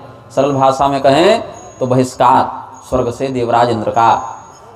बाहर रहेंगे तो ब्रह्महत्या लगेगी, तीर्थ में ब्रह्महत्या मानसरोवर में प्रवेश नहीं करती, तो वहीं एक कमल नाल के अंदर छिप कर वो भूखे प्यासे रहने लगे। अब स्वर्ग की गद्दी हो गई खाली, कौन बने राजा? तो शिव जी के एक दामाद हैं, अब ही नहीं है, थे 5000 साल पहले, 5200 साल पहले उनका उद्धार हो गया युधिष्ठिर जी के माध्यम से। शिव जी की पुत्री अशोक सुंदरी से राजा नहुस का विवाह हुआ था। तो वही राजा नहुस को बोला गया कि आप तेजस्वी हैं, पराक्रमी हैं, आप में योग्यता है, आप देवराज इंद्र का पद संभालें जब तक हमारे वाले इंद्र वापस न आ जाएं। जैसे कहीं समिति भंग होती है तो विवाद से बचने के लिए एक कार्यकारी अध्यक्ष बना दिया जाता है। चुनाव के बीच में प्रोटेम स्पीकर बनाते हैं ना विधानसभा में, कि भाई अभी आप कार्यकारी अध्यक्ष बन जाएं। तो वैसे कार्यकारी इंद्र के रूप में नहुस को बैठाया गया। अब जहाँ धरती के राजा स्वर्ग के राजा बने तो गद्दी छोड़ने वाले हैं वो, कार्यकारी क्या होता है? इंद्र इंद्र होता है, हम इंद्र हैं, योग्य हैं तब न बने हैं, तो अब हम ही इंद्र रहेंगे। अच्छा ठीक है महाराज, हमको क्या मतलब, वो इंद्र गलती की अपना भोगेंगे, हमारा तो फिर राज्य चलना चाहिए, चलिए आप ही इंद्र रहिए। बोले ऐसे कैसे इंद्र रहेंगे? इंद्र बिना इंद्राणी के रहते हैं क्या? हमारे लिए इंद्राणी लेकर आओ। अब देखिए बात ऐसी है कि आप इंद्र बने हैं तो इंद्राणी कौन बनेगी? आपकी पत्नी बनेगी। और इनको चाहिए था पिछले वाले इंद्र की इंद्राणी, लेकिन हमारी पत्नी तो खैर है ही, उनसे तो हम कहाँ दिक्कत है, लेकिन इंद्राणी वो वाली चाहिए और इंद्र बनेंगे हम। ये हो गई गड़बड़। अब पुराने वाले इंद्र रिटायर हो गए, चाहे बहिष्कृत हो गए, तो उनकी इंद्राणी का पद भी तो चला गया साथ साथ। बोले नहीं, तो पिछले इंद्राणी के पास इनका जब मन आसक्त हो गया तो कहा गया कि अभी इंद्र हम हैं, और इंद्राणी का संबंध पति पत्नी का नहीं है, राजा और संपदा का है। इसलिए राजा के नाते स्वर्ग की जितनी संपदा है उसका हम उपभोग करने का अधिकार रखते हैं, जिसमें इंद्राणी भी संपदा के रूप में सम्मिलित है। ऐसा उन्होंने नियम बना दिया।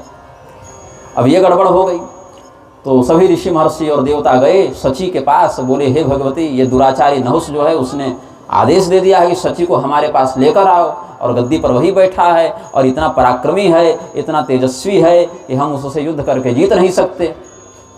तो क्या करना है बताइए, अब आपका सम्मान खतरे में है। तो उन्होंने गुरु जी से पूछा, रक्षमाम नहुषाद ब्रह्मंस तवामि शरणं बता। तो आपकी हम शरण में हैं गुरुदेव, आप बताइए क्या करना है। तो बृहस्पति बोले कि सुनो, अगर पति रक्षा नहीं कर पाएगा तो पिता रक्षा करता है, पिता रक्षा नहीं कर पाए तो पुत्र रक्षा करता है। मतलब स्त्री को सर्वथा कोई न कोई रक्षक परिवार में प्राप्त होता है, ये धर्म का मत है। कानून तो सबको एकल कर दिया है, पहले परिवार को तोड़ा, पहले संयुक्त परिवार को तोड़ा, कहा कह रहे क्या चाचा और ताऊ और सब 7-8 लोग एक साथ रहते हो, एक पति पत्नी और 2 बच्चे, यही परिवार होता है। छोटा परिवार सुखी परिवार, छोटा परिवार सुखी परिवार नहीं, छोटा परिवार दुखी परिवार। कि समय आने पर आप कहीं जा नहीं सकते घर छोड़कर, अरे पत्नी अकेली रह जाएगी, बच्चा अकेला रह जाएगा, बीमार पड़ गए तब भी काम करना है। बड़े परिवार में ठीक है झगड़े फिर भी होते थे, लेकिन एक दूसरे का साथ देकर ज़्यादा अच्छे तरीके से व्यवस्थित रूप से निभ जाता था। झगड़े नहीं हो रहे हैं अभी, बच्चे न हो, केवल पति पत्नी हो, तब भी तलाक का केस और घरेलू प्रताड़ना केस करके लड़े मरेंगे। लड़ाई यहाँ होती है, संख्या से लड़ाई थोड़े होती है। तो इसीलिए अब तो ये स्थिति हो गई कि कोई किसी का रक्षक नहीं। सरकार कहेगी हम रक्षक हैं और रक्षा करने के नाम पर केवल टैक्स लेगी। यही धर्म का की भविष्यवाणी है कलयुग में, कि राजा जो है या जो भी शासक होगा जिसके हाथ में सत्ता होगी वो केवल टैक्स लेना जानेगा, रक्षा नहीं करना जानेगा। ये कलयुग में होगा, ऐसी भविष्यवाणी शास्त्र में मिलती है। तो बृहस्पति जी बोले कि देखो तुम हमारी यजमान की पत्नी हो, मतलब बेटी हो हमारी, इसीलिए हम पिता होने के नाते तुम्हारी रक्षा करेंगे और मेरे रहते नहुस तुम्हारा स्पर्श नहीं कर पाएगा। नत्वां दास्याम्यहं वत्से त्यक्त्वा धर्मम सनातनम, सनातन धर्म का परित्याग करके हम तुम्हें वहाँ नहीं भेजेंगे, तुम हमारे घर में रहो, हमारे संरक्षण में रहो, हम तुम्हारे पिता हैं या पिता तुल्य हैं। पिता तो ऐसे सीधे पिता तो नहीं है, लेकिन पिता के बराबर हैं क्योंकि गुरु हैं, इसलिए हम तुम्हारी रक्षा करेंगे। अब ये चले गए, इंद्राणी ने स्वर्ग का परित्याग कर दिया और गुरु जी की कुटिया में चली गई। गुरु जी बोले हमारे घर में रहो जब तक तुम्हारे पति नहीं आते। अब नहुस को बड़ा क्रोध आया कि जिस स्त्री को हम अपने महल में लाने के लिए कहे वो बृहस्पति के घर में कैसे चली गई। उस मूर्ख ने इंद्राणी को अपने घर में रखा है। यदि इंद्राणी गृहे मूढ़ो रक्षति इति मया श्रुतम, कोई बात नहीं, हम उस बृहस्पति को भी दंडित करेंगे। तब लोगों ने समझाया कि हे महाराज, एक इंद्र गए थे अहल्या का गमन करने के लिए, पर स्त्री गमन का कलंक पहले से गद्दी में लगा हुआ है, आप काहे उसको बढ़ाने में तुले हुए हैं। पिछले वाले इंद्र गए थे ना गौतम मुनि के कुटिया में ऐसे ही अवैध रूप से, तो एक तो कलंक तो लग ही गया इंद्र पद को, अब आप भी वही काम करेंगे। तो ऐसे जो सची हैं वो सौभाग्यवती हैं, पतिव्रता हैं, उनके पति जीवित हैं, उनके पति के जीवित रहते वो कैसे दूसरा विवाह करेंगे। ऐसे पति के जाने के बाद भी नियम नहीं है, लेकिन चलो ठीक है, अगर मान लिया कि करने का कोई होगा विकल्प तो भी पति के जीवित रहते कैसे करें। आप धर्म के रक्षक हैं, तीनों लोगों के स्वामी हैं, तो आदृशो धर्ममातिष्ठत् तदा नश्यत् प्रजा ध्रुवम। यदि आप धर्मराज देवराज के पद पर बैठकर अगर आप परिस्त्री गमन करेंगे तो संसार कहाँ जाएगा। दूसरी बात, राजा को सदाचारी होना चाहिए, क्योंकि राजा कालस्य कारणम, राजा अगर पापी हो जाए ना तो सत्य युग में भी कलयुग के समान संक्रमण कर देगा, और राजा अगर धार्मिक हो जाए तो कलयुग में भी सत्युग के समान लोगों को धार्मिक बना देगा, नहीं बनेगा तो पीटेगा भी, दंडित करेगा। तो राजा बहुत हद तक युग को अपने स्वभाव के आधार पर प्रभावित करता है। इसीलिए महाराज आपको शिष्टाचार सदाचार के अनुसार रहना चाहिए। और रही बात स्त्री सुख की, तो इंद्र के लिए बहुत सी अप्सराएं उपलब्ध हैं, उसके लिए आपको कोई पाप करके पिछले इंद्र की पत्नी का ही अधिग्रहण करना अनिवार्य नहीं है, यह भी कह दिया। फिर कहा कि अच्छा, अगर आपको वही सची ही चाहिए, उसी से प्रेम है, तो यह भी बात है कि प्रेम वहीं सफल होता है जहाँ दोनों की ओर से समान आकर्षण की स्थिति हो। आप तो प्रेम करते हैं लेकिन उधर से वैसा व्यवहार नहीं है, तो एक प्रेम करे और दूसरा प्रेम न करे, ऐसी स्थिति में प्रेम नहीं होता, व्यभिचार होता है या बलात्कार होता है। तो राजा को बलात्कारी नहीं होना चाहिए, यह भी एक दोष है। इसलिए सात्विक बुद्धि का आश्रय लीजिए, इंद्र जैसे श्रेष्ठ पद पर बैठकर आपको ऐसी दुर्बुद्धि का प्रदर्शन नहीं करना चाहिए। तब नहुस ने कहा कि सुनो, गौतमस्य यदा भुक्ता दाराः शक्रेण देवता वाचस्पतेस्तु सोमेन क्वयोऽयं संस्थितास्तदा परोपदेशे कुशला प्रभवन्ति नराः किल कर्ता चैवोपदेष्टा च दुर्लभः पुरुषो भवेत्। जब देवराज इंद्र का तुमने भी स्मरण किया, देवराज इंद्र ने जब अहल्या के साथ व्यभिचार किया, तब तुम लोग कहाँ उपदेश देने गए थे उनको। जब चंद्रमा ने बृहस्पति की पत्नी का अपहरण किया, तब तुम लोग कहाँ उपदेश देने गए थे। आज हम पृथ्वी से आ गए तो हमको बाहरी समझते हो, उपदेश देने की बात करते हो, और तुम्हारे अपने मंडल में अधर्म होता है कि नहीं बताओ। इसीलिए दूसरे को उपदेश देना सरल है देवताओं, जो स्वयं उस उपदेश को अपने ऊपर लागू करके पालन करे, ऐसा व्यक्ति दुर्लभ होता है। इसलिए सब उपदेश हमको मत दो, जो हमारा आदेश है उसका पालन करो। उपदेश नहीं, उपदेश से नहीं आदेश से राज्य चलेगा। तो सब देवता फिर बृहस्पति के पास गए कि हे प्रभु, हम लोगों के ऊपर 24 घंटे का अल्टीमेटम हो गया कि आज ही वो हमको बृहस्पति के घर से निकाल कर लाओ, मेरे घर में पहुंचाओ, नहीं तो हम सबके वध का निमित्त बन जाएंगे, हम अकेले सबको मार देंगे, और वो बहुत तेजस्वी है, मार भी सकता है। तो बृहस्पति ने कहा कि हे देवताओं, आप लोग राजा के वशीभूत होंगे, गुरु राजा के वशीभूत नहीं होता है। गुरु राजा को आदेश देता है, राजा पूरी प्रजा को आदेश देता है, लेकिन गुरु को नहीं दे सकता। गुरु का आदेश राजा मानता है। इसलिए मैं नहुस के शासन के अधीन नहीं हूँ, मैं धर्म के अधीन हूँ, और मेरा धर्म यह कहता है कि इसके पति की अनुपस्थिति में हम इसकी रक्षा करें, और हम इसको अपने घर से वहाँ तो नहीं भेजने वाले। तो अब क्या किया जाए। बोले ऐसा करो, अभी उसको थोड़ा सा टाल दो, कह दो कि इंद्र जब मर जाएंगे तब हम आपसे विवाह करेंगे। अब इंद्र मरे हैं कि जिंदा हैं पता नहीं है, तो इंद्र की खोज होनी चाहिए। पहले पता करो कि इंद्र कहाँ गए और कैसी स्थिति में है, जिंदा है कि मर गए, ये पता चले तो एक बार हम जान जाए कि मेरे पति मर गए, तब हम आपसे विवाह का विचार करेंगे। अभी टालने के लिए कह दो। तो कहा कि ठीक है, लेकिन ये बात हम लोग कहेंगे तो वो नहीं मानेगा, आपको स्वयं चलकर कहना पड़ेगा।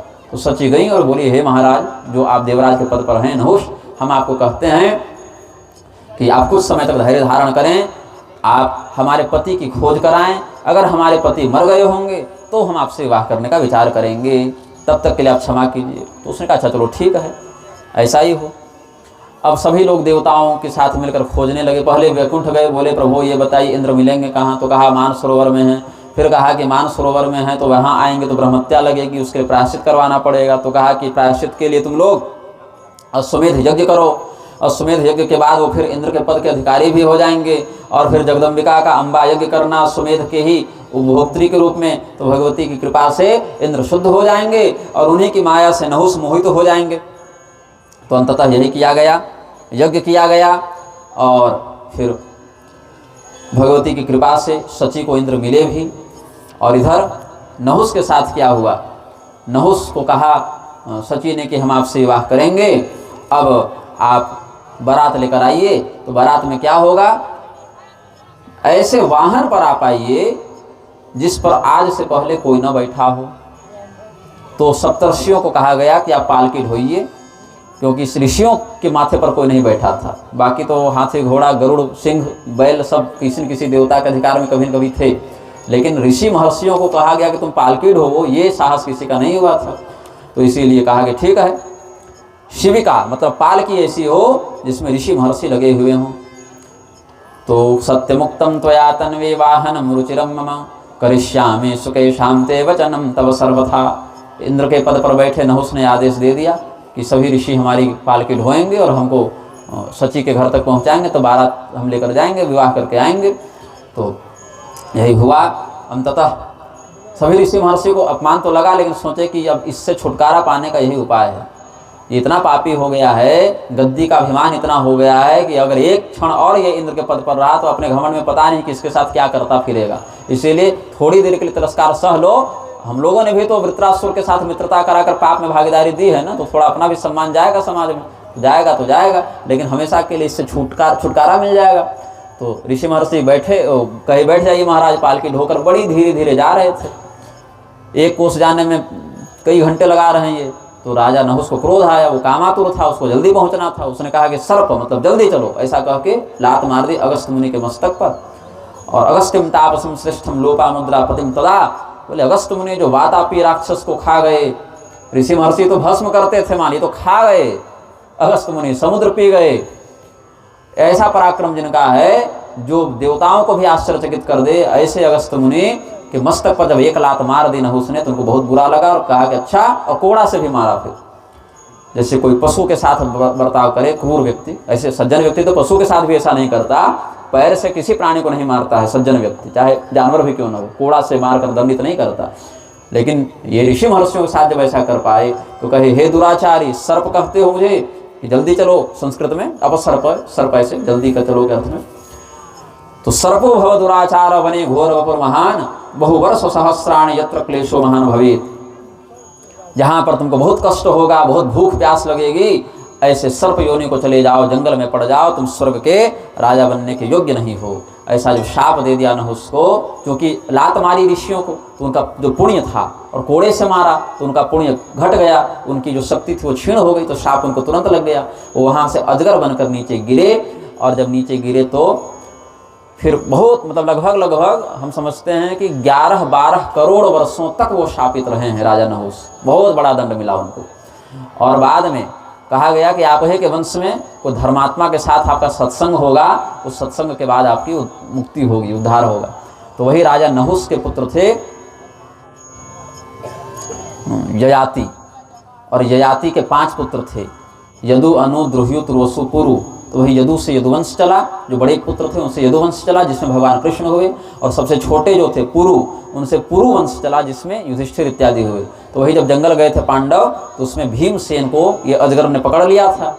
तो भीमसेन को बड़ा आश्चर्य हुआ कि हम जिन बड़े बड़े राक्षसों का वध करने में समर्थ हैं, 10,000 हाथियों का बल हमारे अंदर है, अजगर हमको कैसे बेहोश कर रहा है, कैसे जकड़ रहा है।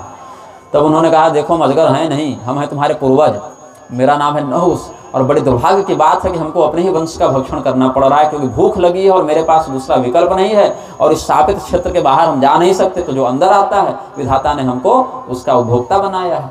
तो बोले कि और कोई उपाय नहीं है जान बचाने का? बोले उपाय यही है कि हमको युधिष्ठिर जी से सत्संग करा दो, वो धर्मराज हैं। फिर अपने भाई की खोज में युधिष्ठिर जी आए, फिर सत्संग हुआ है, दोनों में कुछ धर्मशास्त्र के विषय में चर्चा हुई, और फिर राजा नहुस का सर्प योनि से उद्धार हुआ है। तो अर्थ क्या है, पूरी जो आज जो हमने कथा कही, इस कथा का सार अंतिम में बता देता हूँ। यादृशं कुरुते कर्म तादृशं फलमाप्नुयात् अवश्यमेव भोक्तव्यम कृतं कर्म शुभाशुभम। आप मनुष्य हों, चाहे ऋषि हों, चाहे देवता हों, चाहे राक्षस हों, आपका कर्म ही यह तय करेगा कि आपको सुख मिलेगा कि दुख मिलेगा, कि आपकी सम्मान की वृद्धि होगी कि आपका अपमान होगा। जो भी जड़ चेतन हो, जड़ को तो फिर भी अनुभव नहीं होगा। मान लीजिए बोल की भाषा में हमने कह दिया, कीट से ब्रह्मा पर्यंत या त्रिदेव में भी जब लीला का हम अवलोकन करेंगे तो उनके कृत्य ही उनकी भवितव्यता का निर्धारण करते हैं कि आपने जो किया है उसको आप ही भोगेंगे, दूसरा हिस्सेदार नहीं बनने आएगा। पुण्य में कदाचित आ भी जाए बनने, लेकिन पाप में कोई ऐसा नहीं होता। पुण्य अगर कर लेके चलो, हमने कार्तिक नहाया, माघ नहाया, एकादशी किया तो इतना पुण्य हमने अपने पति को दे दिया या पिता को दे दिया या पूर्वजों को दे दिया, वो तो खैर ठीक भी है। जैसे संपत्ति है, 10,000 हमने कमाया तो 5,000 आपको दे दिया, लेकिन कर्जे में अगर 10,000 है तो थोड़े कहेंगे कि 5,000 आप चुका दीजिए। तो पाप का बंटवारा नहीं होता, पुण्य का तो चलो फिर एक बार हो भी जाता है। और अगर आपने अपना किया पुण्य किसी और को दे दिया, उस पुण्यदान का भी अलग से पुण्य प्राप्त होता है। तो कुल मिलाकर आपका और भी बढ़ेगा, अभ्युदय होगा। तो इसीलिए जो भी जीव हो, चाहे वह मनुष्य हो, चाहे वह देवता हो, चाहे ऋषि हो, चाहे राक्षस हो, विवेक पूर्वक जो भी कर्तव्य में वह प्रेरित होता है, अच्छा करेगा तो सुख, बुरा करेगा तो दुख, उसका अकेला उपभोक्ता वही होता है। यही सार हमने आपको बताया और आशा करते हैं कि जितना विषय हमको बोलना था उतना हम आप सबों को समझाने में सफल रहे। नहीं रहे तो फिर आप, ये रिकॉर्डिंग हो ही रही है, जिनके पास मोबाइल इत्यादि वो बार बार सुनकर और इस विषय को समझ लेंगे। और हमारे कहे प्रवचन के अंतर्गत अगर कोई विषय समझ में नहीं आया हो तो ब्रह्मानंद जी को पकड़िएगा और फिर प्रश्न भिजवाइएगा कि आपने इस दिन की कथा में इतने मिनट पर यह बात कही थी जो हमको समझ में नहीं आई थी। तो ये नहीं कि मैं दक्षिणा लेकर भूल जाऊंगा आप लोगों को, आगे भी सेवा जारी रहेगी अगर धर्म का विषय हो तब। और बाकी समाज में कहाँ क्या हो रहा है नहीं हो रहा, ब्रह्मांड में बहुत सी घटनाएं रोज घटित होती हैं, वो तो नहीं, जो शास्त्र से जुड़ी हुई बातें हो, जिसको हमने यहाँ कहा हो और आपको समझने में कठिनाई हुई हो, उसको हम जब तक हम जीवित रहेंगे और जब तक आपके प्रश्न का ठीक से समाधान आपको प्राप्त न हो जाए तब तक हम आगे भी बताते रहेंगे। आप सबों का मंगल हो और आप सबों के यश, धर्म और स्वास्थ्य की वृद्धि हो, इस सत्कामना के साथ हम इस वक्तव्य को पूर्ण करते हैं। प्रेम से बोलिए आनंद कंद भगवान की जय। भगवान नाम संकीर्तन करें। अभी नाम संकीर्तन करा देते हैं और फिर आप लोग अपना भंडारी इत्यादि में लगिएगा।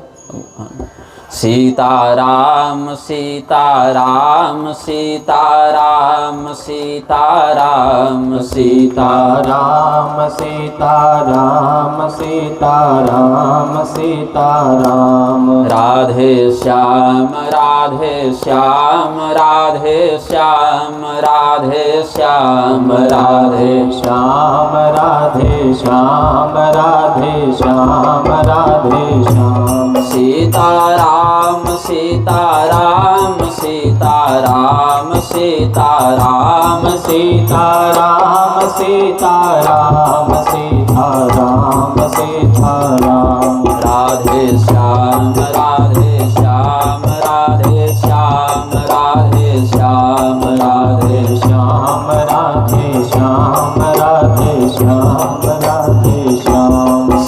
सीताराम सीताराम सीताराम सीताराम सीताराम सीताराम सीताराम सीताराम। राधे श्याम राधे श्याम राधे श्याम राधे श्याम राधे श्याम राधे श्याम राधे श्याम राधे श्याम। सीताराम सीताराम सीताराम सीताराम सीताराम सीताराम सीताराम सीताराम। राधे श्याम राधे श्याम राधे श्याम राधे श्याम राधे श्याम राधे श्याम राधे श्याम राधे श्याम। प्रेम से बोलिए आनंद कंद भगवान की जय। श्री देवी भागवत महापुराण की जय। श्री लक्ष्मी नारायण भगवान की जय। श्री उमा महेश्वर भगवान की जय। श्री सीतारामचंद्र भगवान की जय। श्री विंध्यवासिनी मैया की जय। श्री वेदव्यास जी महाराज की जय। सत्य सनातन धर्म की जय।